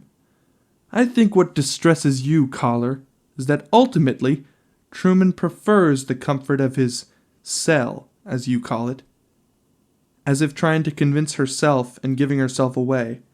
No, you're wrong. He'll prove you wrong. He can still do it. The interviewer hangs up on the caller. In a darkly lit room, we see Sylvia. It is she who is the confrontational caller. The phone is still in her hand. We've learned about life as Truman has, and despite the complaints of a minority, it's been an overwhelmingly positive experience for Truman and the viewing public. Let's take another call. Pressing a line. London, England, you're on True Talk. Christoff, congratulations on the way you've always handled Truman's sex life, the classical music and soft lighting and so on. But has the recent violence caused a problem for the show's sponsors? The sponsors know the risks going in, although we do try to maintain standards, a level of decorum. For instance, I've never put a camera in the toilet. Still in a silhouette, Sylvia turns down the volume on the television. Focusing on the window on the screen that displays Truman, she comes close to the screen, catching his melancholy, saddened by his regression.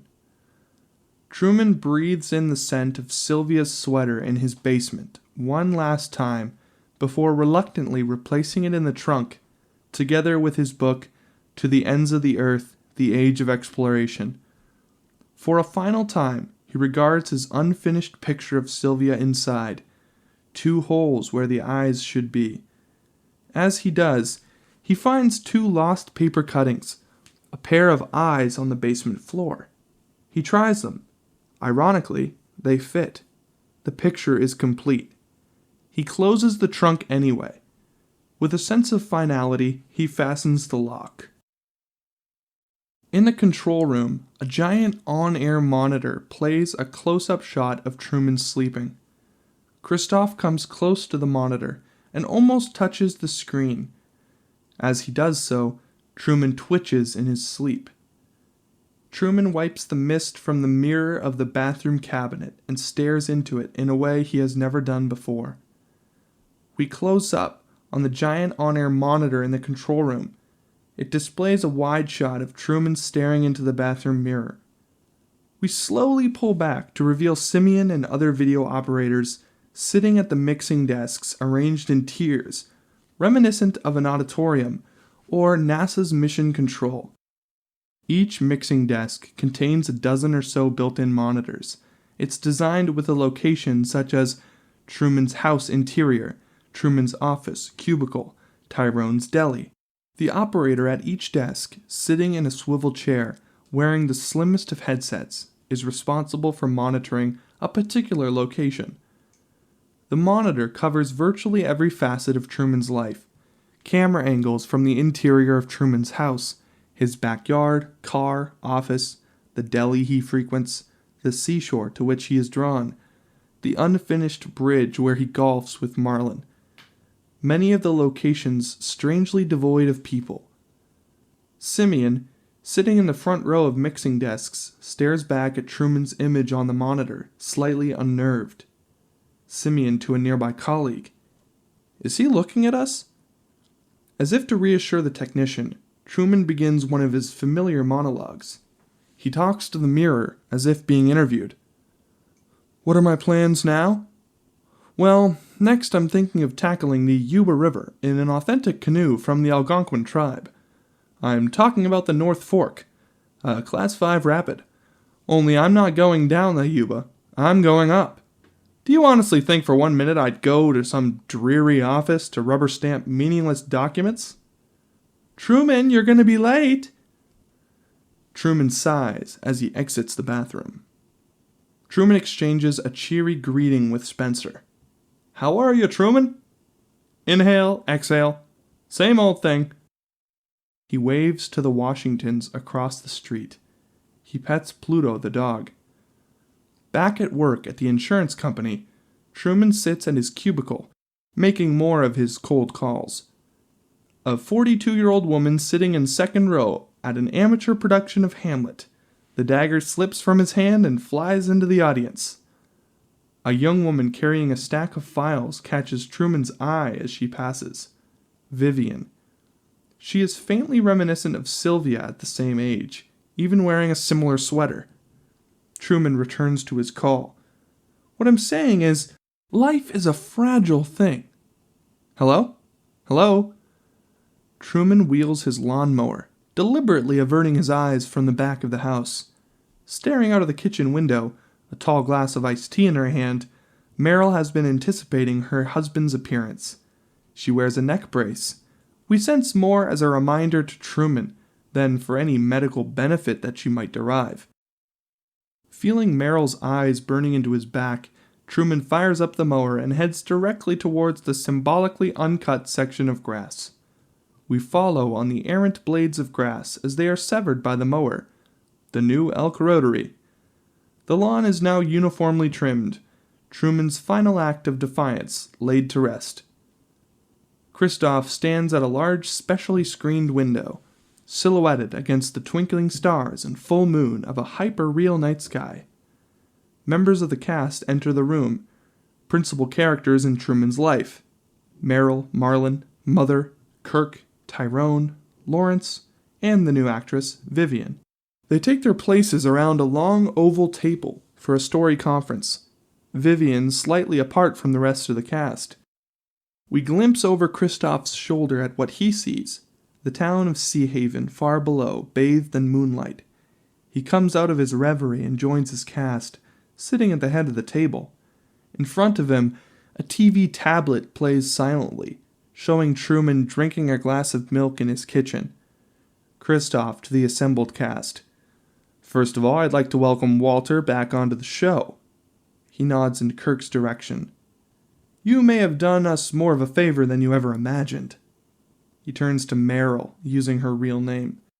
"Regrettably, I also have to inform you that Hannah has chosen not to renew her contract." All eyes turn to Meryl.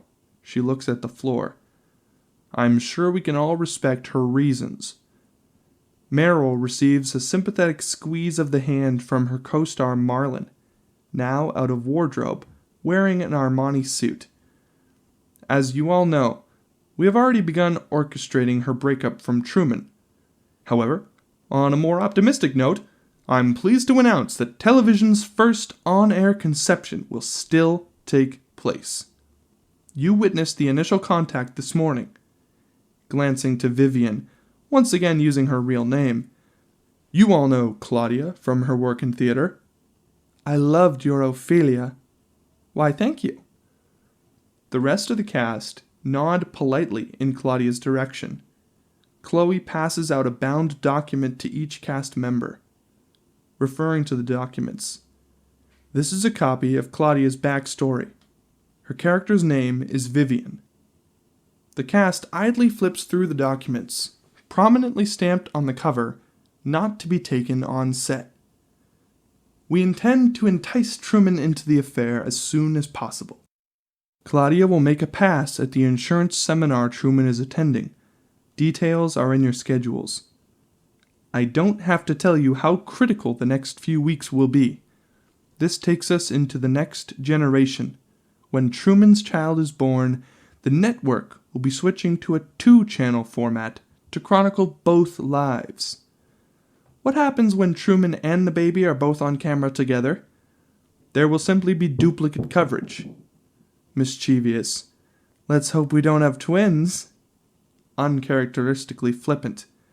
"When Truman dies, do we go back to single channel?" The cast turn in his direction. Christoff shoots him a disapproving look. Truman sleeps on a cot bed in his basement, more cluttered than usual. A virtual bomb site, dozens of cardboard boxes stacked everywhere. Although he is covered in bedding, his sock-clad feet stick out of the bed covers. The outline of his body is still clearly visible. He snores quietly. The 2 old ladies have nodded off on their sofa in front of the television. Their breathing and occasional snores echo those of Truman. In the bar, the waitress, normally an avid viewer, only idly glances to the screen as she passes with a tray of drinks. The man in the bath resignedly lets the water out of the tub and goes to get out. The mother only occasionally glances to the screen as she feeds her baby. Her daughter has her eyes closed, bopping to her Walkman. Simeon sits at his control desk, directing the night shift. He pays scant attention to the big screen, giving his instructions in a lethargic, metronomic manner. Ready, 2. Go on 2. An operator eating a slice of pizza presses one of the illuminated buttons on the panel, and the camera angle changes to a close shot of Truman's covered head. The camera stays on the blanketed head for a long moment. And back to the medium. Another button is pressed, and the angle is changed. A trace of frustration is evident in the control room. Recording a sleeping subject is unrewarding enough without also having to contend with Truman's recently acquired camera shyness. And wide, aside to Simeon. What a loser. Who cares? Makes life easier for us. He is what he is. At the far end of the control room, one of the large double doors opens and Christoff enters, dressed in a smoking jacket. Simeon and the operators suddenly straighten in their chairs. Christoff pretends not to notice. He's staring intently at the on-air monitors. Why is he in the basement? He moved down there after Meryl packed up and left. Why wasn't I told? Any unpredictable behavior has to be reported. Returning to the screen. Is that the best shot we can get? What's to see? What's on the clock cam? The operator punches up the camera hidden inside a broken cuckoo clock. The box obscures the view. There's an obstruction. Christoff watches Truman, a trace of concern in his eyes. Chloe enters, referring to the debris in Truman's basement. What happened down there? He was tidying up his garage. Sensing Christoff's concern, I was going to call you, but halfway through he gave up and fell asleep. Apparently satisfied, Christoff turns to an operator. I want to check the setups for tomorrow's insurance convention. Reading off the notes in Chloe's folder, the operator punches up a batch of camera angles on smaller preview monitors. They show a generic-looking hotel, devoid of actors. A banner in reception reads, Welcome Seahaven Life and Accident. The operator looks to Christoff for approval and realizes his producer's attention has wandered. Christoff has wandered down to the front of the room to stand beside the giant on-air monitor, still displaying the sleeping figure of Truman. Give me a shot from Truman's ring. He gave it back to his father. Christoff nods, a trace of concern. Why is he so still? Christoff picks up a spare headset from the panel and puts it to his ear. Isolate the audio. An operator pushes up an audio fader on the panel. Christoff and his colleagues listen to Truman's steady breathing. Simeon shrugs. He's still breathing. Simeon and the other operators nod. They are reassured that nothing is amiss. But Christoff is not so easily convinced. Give me a preview. An ECU on his torso. A camera hidden in the room's lamp zooms in to Truman's prone outline. While the breathing remains steady, the body does not rise and fall. Christoff, still listening to his headphones, detects a faint scratching sound followed by a strange thud. Anxious, barking a command to Chloe. Phone him. Chloe picks up a phone connected to the desk and dials. Christoff, anticipating her question. Tell him it's a wrong number. The upstairs phone begins to ring. Truman does not flinch. In an office building somewhere, 2 security guards are intrigued by Truman's unanswered phone on their television. Christoff and Simeon concentrate on another separate monitor, playing in fast rewind. Timecode in the bottom right-hand corner. It's a recording of the night's transmission. Simeon pauses on the last on-camera appearance by Truman. They watch, on screen, Truman switches off the basement light and climbs into the cot, fully clothed, immediately pulling the covers over his head. As the light is switched off, the recording camera automatically switches to night vision. Simeon continues to play at normal speed, now and then scrolling forward in fast-forward mode. Christoff suddenly points. There. Freeze. Zoom in on the chair. Simeon types the appropriate command. Enhance. There! On the blown-up screen, between a cardboard box and a chair leg, it's barely possible to make out Truman's hand as he crawls commando-style from beneath the covers and behind a cardboard box near the large tool cupboard. Simeon points out an angle of the empty staircase. He hasn't gone up the stairs. He's still in the room. Marlon's car squeals to a halt outside Truman's house. Hurriedly dressed in jeans and a coat over a bare chest, he dashes barefoot up the porch to the front door. He tries the handle. He pounds on the door and rings the doorbell, simultaneously shouting Truman's name all the while. "Truman! Earthquake alert! Flood! We've got to get outside onto the street! Truman!" Frustrated, Marlon picks up one of Meryl's colorfully nurtured flower pots, shouting a warning. "I'm coming in, True!" Marlon hurls the pot through the window. Marlon switches on the light and clambers down the wooden stairs to the basement. He pushes away the clutter and finally stands at his co-star's bedside. He gingerly lifts the covers, but beneath the bedding, clothes have been carefully piled to resemble a sleeping figure. Socks placed on the end of 2 tree branches. Buried beneath the clothes is Truman's portable tape recorder. Marlon places the recorder next to his ear. The cassette plays the sound of Truman breathing. In the control room, Christoff stares wide-eyed at the image on the on-air monitor of Marlon. "Find him, Marlon!" Marlon starts frantically pushing aside the clutter, sending Truman's model ships and other hobbies crashing to the floor. Eliminating the possible hiding places, he confronts Truman's tool closet, the wall map of the Fiji Islands still hanging on the door. Marlon rips open the door and is hit with a shaft of light. Moonlight. The top of the closet has been removed, and a crude tunnel, containing a ladder, heads almost directly upward to the outside of the house. The bottom of the closet is ankle deep with dirt. Embedded in the tunnel is Meryl's chef mate, Truman's digging implement. Marlon's head pops outside the house. Unable to help himself, Marlon looks directly into a wide-shot camera concealed in a streetlight. "Marlon, don't look at the camera! Say something!" To the streetlight, "What? He's gone!" To Simeon, quiet but firm, "Cut the transmission." Simeon hesitates, unsure if he has heard correctly. He looks to Christoff for confirmation, his finger poised over an emergency button. "I said cut!" Christoff lunges forward and presses the button himself.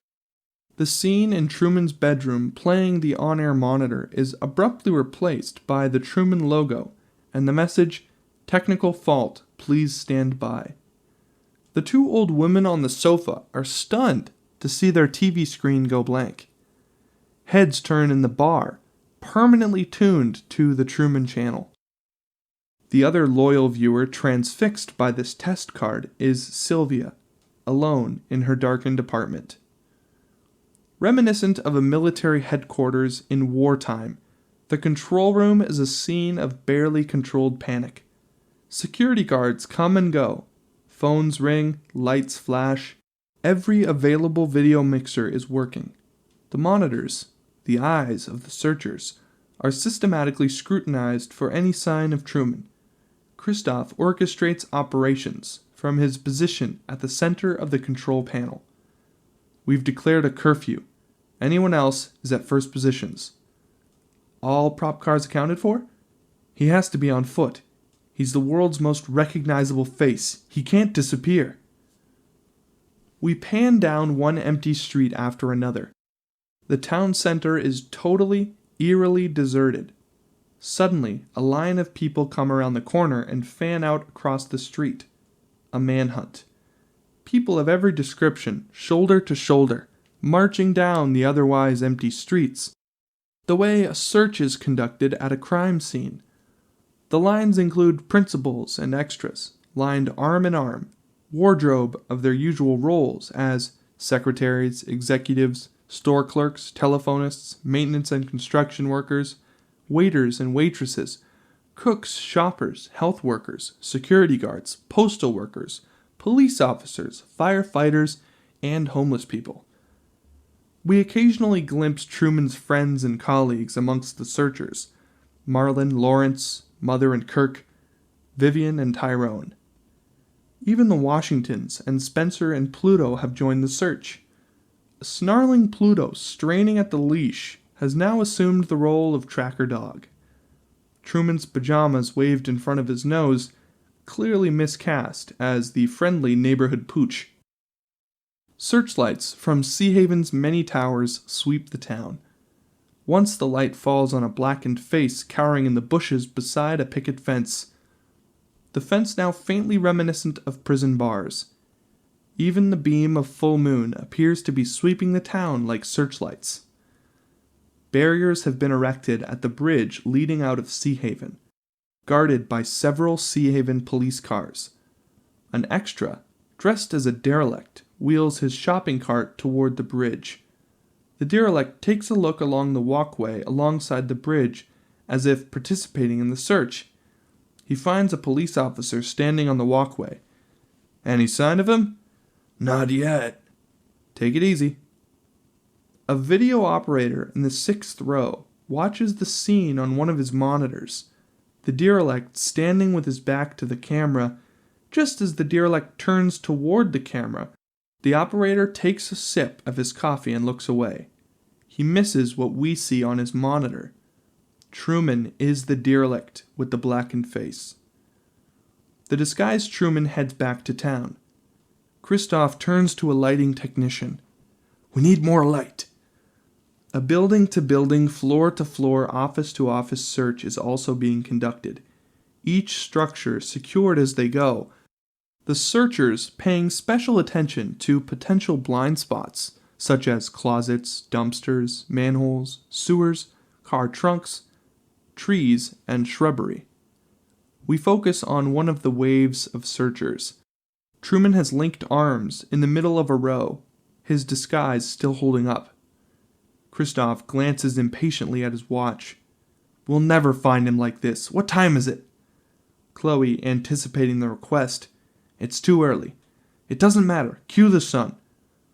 The sun instantly rises over Seahaven. Cast and extras shade their eyes from the sudden glare.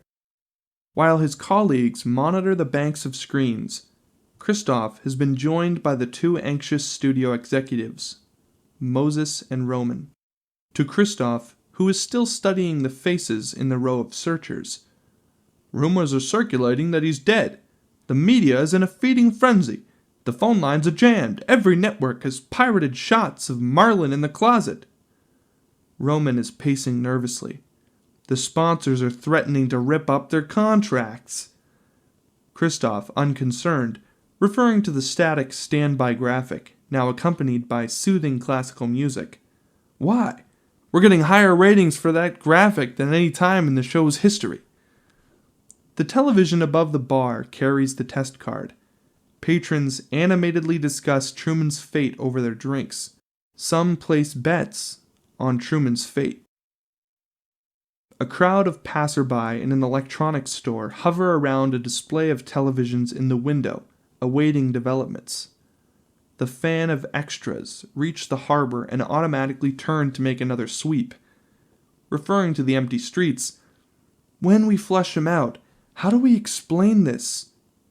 Christoff, "We tell him the truth." Chloe looks askance at Christoff, joking darkly, "We're making a movie." However, as Truman bypasses the entrance to the ticket box,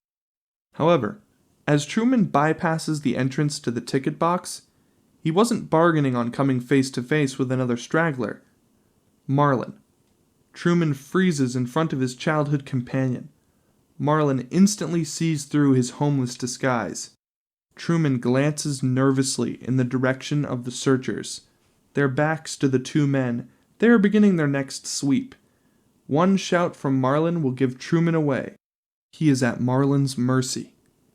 Without a word, Marlon walks past Truman and rejoins the search. Truman glances back to Marlon's retreating figure, but Marlon never looks back. Truman reaches the edge of the dock. he looks out over the bay. There, riding at anchor some 200 yards out, is a sailboat. The same boat that circled Kirk and Truman's sailboat many years earlier. We see a close-up of Truman's terrified eyes in his blackened face, staring down at the lapping water. He steels himself and shuts out the doubts. He dives into the water. Simeon, hopeful. I'm sure we'll get him on the next sweep. What have we missed? It's just a matter of time. Christoff concentrates on a monitor displaying a view of the harbor. We're not watching the sea. Why would we sweep the harbor? His colleagues begin to flick through dozens of waterborne hidden camera shots in moored craft, lighthouses, and buoys, trying to locate Truman. Suddenly, one of the monitors appears a single sail etched against the horizon. That's got to be him. How can he sail? He's in insurance. Resume transmission. Simeon punches a button, and the image of the sailboat is instantly transferred to the large on-air monitor. The two old women doze against each other in front of the TV. The classical music is abruptly replaced by the sound of the wind and the sea. One old lady blinks her eyes open, her breath taken away by the sight of Truman at the wheel of the sailboat. She rouses her companion. Christoff staring intently at the on-air monitor. What do we have on that boat? Simeon scans a computer shot list. He types in a code. The camera from the mast of Truman's sailboat activates. Truman, unaware of the camera, is concentrating on his sailing. By now, the ocean spray has washed most of the dirt from his face. Only a residue remains. The rags he wears are soaked. As he steers, he occasionally refers to a How to Sail book in his coat pocket. The man in the tub we have seen earlier continues to watch from his tub. I knew he wasn't dead. Truman is at the wheel of the sailboat, wind filling her sails. Seahaven left far behind, he is the only craft afloat in the harbor. He sets a course for the open sea, as he and his father did long ago. Christoff and the other production staff watch Truman from a buoy point of view as he sails by. Get another boat. The ferry. A production assistant runs down the dock toward the ferry captain and his crew. Get the boat out there. The ferry captain, who also played the bus driver. I don't know how. We were just told how to put on the clothes. The sea is choppier now, rising and falling steeply beneath his boat. Truman nears a large buoy, bobbing clumsily in the strong swell. An official-looking sign on the buoy reads, Dangerous waters do not enter. We see an extreme close-up of the nautical signpost, where a disguised miniature camera tracks Truman's progress. How do we stop him? How else? Christoff nods to controls on the mixing desk, marked wind and rain. Storm clouds roll towards Truman's boat at an alarming speed. He looks back towards the Seahaven skyline, rapidly receding behind him. Doubts invade Truman's head, but he shuts them out and steers into the teeth of the storm. A look of resolve in his eyes we have never witnessed before. Moses and Roman pace at the back of the control room. Christoff is focused on his monitor. Like Truman, he steels himself for a fight. Cue music? What music? Storm music. Wagner. Chloe watches the monitor. There's no rescue boat in the area. He won't know what to do. Trying to appeal to Christoff's sense of reason. For God's sake, Chris, the whole world is watching. We can't let him die in front of a live audience. He was born in front of a live audience. He never takes his eyes from the screen. Don't worry. He's not willing to risk his life. His doubts will turn him back. Simeon reluctantly winds the controls for wind and wave and rain toward their maximum setting. Kill the lights. Darkness suddenly descends. High winds and horizontal driving rain buffet the boat. Truman fights the tiller. Hurricane-force winds shake the mast and keel, ripping the sails to shreds. Suddenly, the mast of Truman's boat is struck by a bolt of lightning, snapping the rigging and knocking Truman overboard. Flailing in the tempest, Truman manages to grab hold of a trailing rope from the mast, and hand over hand drags himself back on board. Truman takes the rope and lashes himself to the wheel. Monstrous waves continually submerge the boat. With what little is left of the rigging, Truman continues to head into the gale, shouting above the storm into the sky. "Come on! Is that the best you can do? You're gonna have to kill me!" In contrast to his panic-stricken colleagues, Christoff gives an outward appearance of calm. Only we witness the minute bead of sweat appearing at his temple that betrays him. Simeon, shocked at the sight of Truman binding himself to the boat. Is he out of his mind? "On behalf of the studio, I demand that you cease transmission." Defiant, Christoff yells, "Keep running!" "That's not for you to say. I take full responsibility. I'm telling you for the last time." Christoff to the operator in front of the radar-style screen. "How close is he?" "Very close." "Capsize him! Tip him over!" "For God's sake, Christoff!" Unable to contain herself any longer. "You can't! He's tied himself to the boat! He'll drown!" Staring at Truman on the monitor, becoming affected by his display of courage. He doesn't care. "Do it!" All eyes turn in Christoff's direction. None of the operators is willing to touch the controls. Christoff reaches to the panel and does it himself, turning the wave controls to their maximum setting. A series of gigantic breakers march in formation across the sea, arising from an unseen source. The waves break across Truman's vessel. Truman appears to be losing his fight against the storm, each successive wave taking its toll on his body, sapping his strength, his binding the only thing to keep him upright. His head slumps. The tiller goes loose in his grasp, rocking out of control. Truman's will is draining away. The control room crew watch the heroic image of Truman on the on-air monitor, awestruck, as if they too are now spectators watching a movie. As he is about to be overcome, Truman clamps the wheel with his whole body and braces for one last wave. But the wave does not come. A strange phenomenon is occurring in the ocean. A distinct division has appeared in the ocean swell. Between the large rolling waves lies a corridor of calming water, several hundred yards wide, a curious escape lane. The wind and the rain are also subsiding. The darkness is lifting. A mist clings to the surface of the water. Truman steers his sailboat down the eerie corridor. Several large dark shapes emerge on the horizon. Land? Islands? The shapes, containing some enormous mechanism, including a huge wheel, only half exposed above the water level. They appear to be the source of the peculiar wave formations. Truman continues to steer his wrecked sailboat towards the infinitely receding horizon. All is calm, until suddenly we see the bow of the boat suddenly strike a huge blue wall, knocking Truman off his feet. Truman recovers and clambers across the deck to the bow of the boat.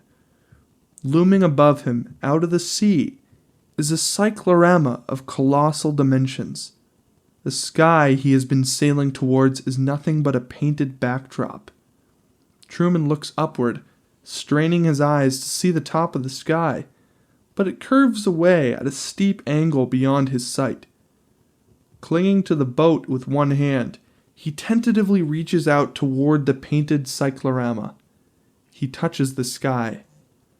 He looks about him and simply laughs. Christoff and his production staff take in Truman's reaction in stunned silence. Truman's laugh echoes around bars, offices, shops, homes, and streets, wherever a television is to be found. No viewer speaks. They too are stunned into a hushed expectancy. The collective audience holds its breath. As the boat drifts alongside the seemingly never-ending curve of the cyclorama, Truman's attention is drawn to an outline in the otherwise flawless backdrop. He retrieves the identikit picture of Sylvia from his coat pocket and clambers to the prow of the boat. There, camouflaged in the painted skyscape just above the waterline, is a door. Truman grabs hold of the recessed door handle and halts the drifting boat. He stands in front of the door and closes his eyes in a silent prayer. The control room crew stare in silence at the monitor, their very livelihood on the brink of vanishing. Christoff opens a small panel on his desk. He breaks a seal and speaks into an emergency PA system that is linked to the entire studio. "Truman!" Christoff's voice booms over the now calm ocean. "Truman!" Truman drops the handle as if his hand had been burned. He looks all about him. "You can speak. I can hear you." Truman takes a moment to overcome his fear and astonishment. "Who are you?" "I'm the creator." Truman looks up to the heavens. "The creator of what?" "A show that gives hope and joy and inspiration to millions." "A show? Then who am I?" "You're the star." Truman struggles to take it all in. "Nothing was real. You were real. That's what made you so good to watch." Truman takes out the drenched picture of Sylvia, recalling her words at the beach. "The eyes are everywhere." Christoff picks up a slim, flat monitor. He swivels in his chair and gazes intently at the image of Truman he now holds in his hand. "Listen to me, Truman." On the screen, Truman again reaches for the door handle. We focus on Truman's hand. Christoff's voice echoes across the water. "You can leave if you want. I won't try to stop you, but you won't survive out there. You don't know what to do or where to go." A wave of doubt washes over Truman's face. He refers to the photo. "I have a map. Truman, I've watched you your whole life. I saw you take your first step, your first word, your first kiss. I know you better than you know yourself. You are not going to walk out that door. You never had a camera in my head." The viewers stare into camera in fascination. Truman turns back to the sky and looks up toward Christoff. "Truman, there's no more truth out there than in the world I created for you. The same lies and deceit. But in my world, you have nothing to fear." Truman seems to be considering the possibilities. He looks to the identikit pictures of Sylvia in his hand. Suddenly angry, Christoff says, "Say something, damn it! You're still on camera, live to the world." Sylvia gazes at the picture of herself on the television screen, as if it is her reflection in the mirror. Truman hesitates. Perhaps he cannot go through with it after all. The camera slowly zooms into Truman's face. "In case I don't see you, good afternoon, good evening, and good night." He steps through the door and is gone. Silence, and then spontaneous jubilation from viewers in their various locations, bars, homes, and offices. We follow the figure of Sylvia running through the streets. Some of the viewers outside an electronics store glimpse at her as she runs by. Even the cynical Simeon jumps out of his seat for the first time in the film and lets out a joyous whoop, forgetting himself for a moment, caught up in the drama. "Yes!" Self-conscious, he takes his seat again almost immediately. His colleagues are transfixed by the live on-air monitor, continuing to play its only available shot, the open door in the sky. Gradually, The attention of those in the control room shifts from the monitor to Christoff. He sits slumped, staring at the open door in the sky. Eventually, Moses looks up to Simeon. Moses nods to the on-air button. Simeon presses the button on the screen and the movie screen goes to static. We montage into the end titles as highlights from Truman, Total Record of a Human Life begin to play. The end. Thanks for listening, and like always, please subscribe if you enjoyed this. That's the only way that you'll be notified when new movie readings are released. If you made it all the way to the end and you're listening to this, drop a comment below and let me know. Lastly, it might not seem like a lot, but if you like this video, it might help other people find it. So do them and me a favor and like this video before you head out. Okay, I'll see you all in the next movie reading.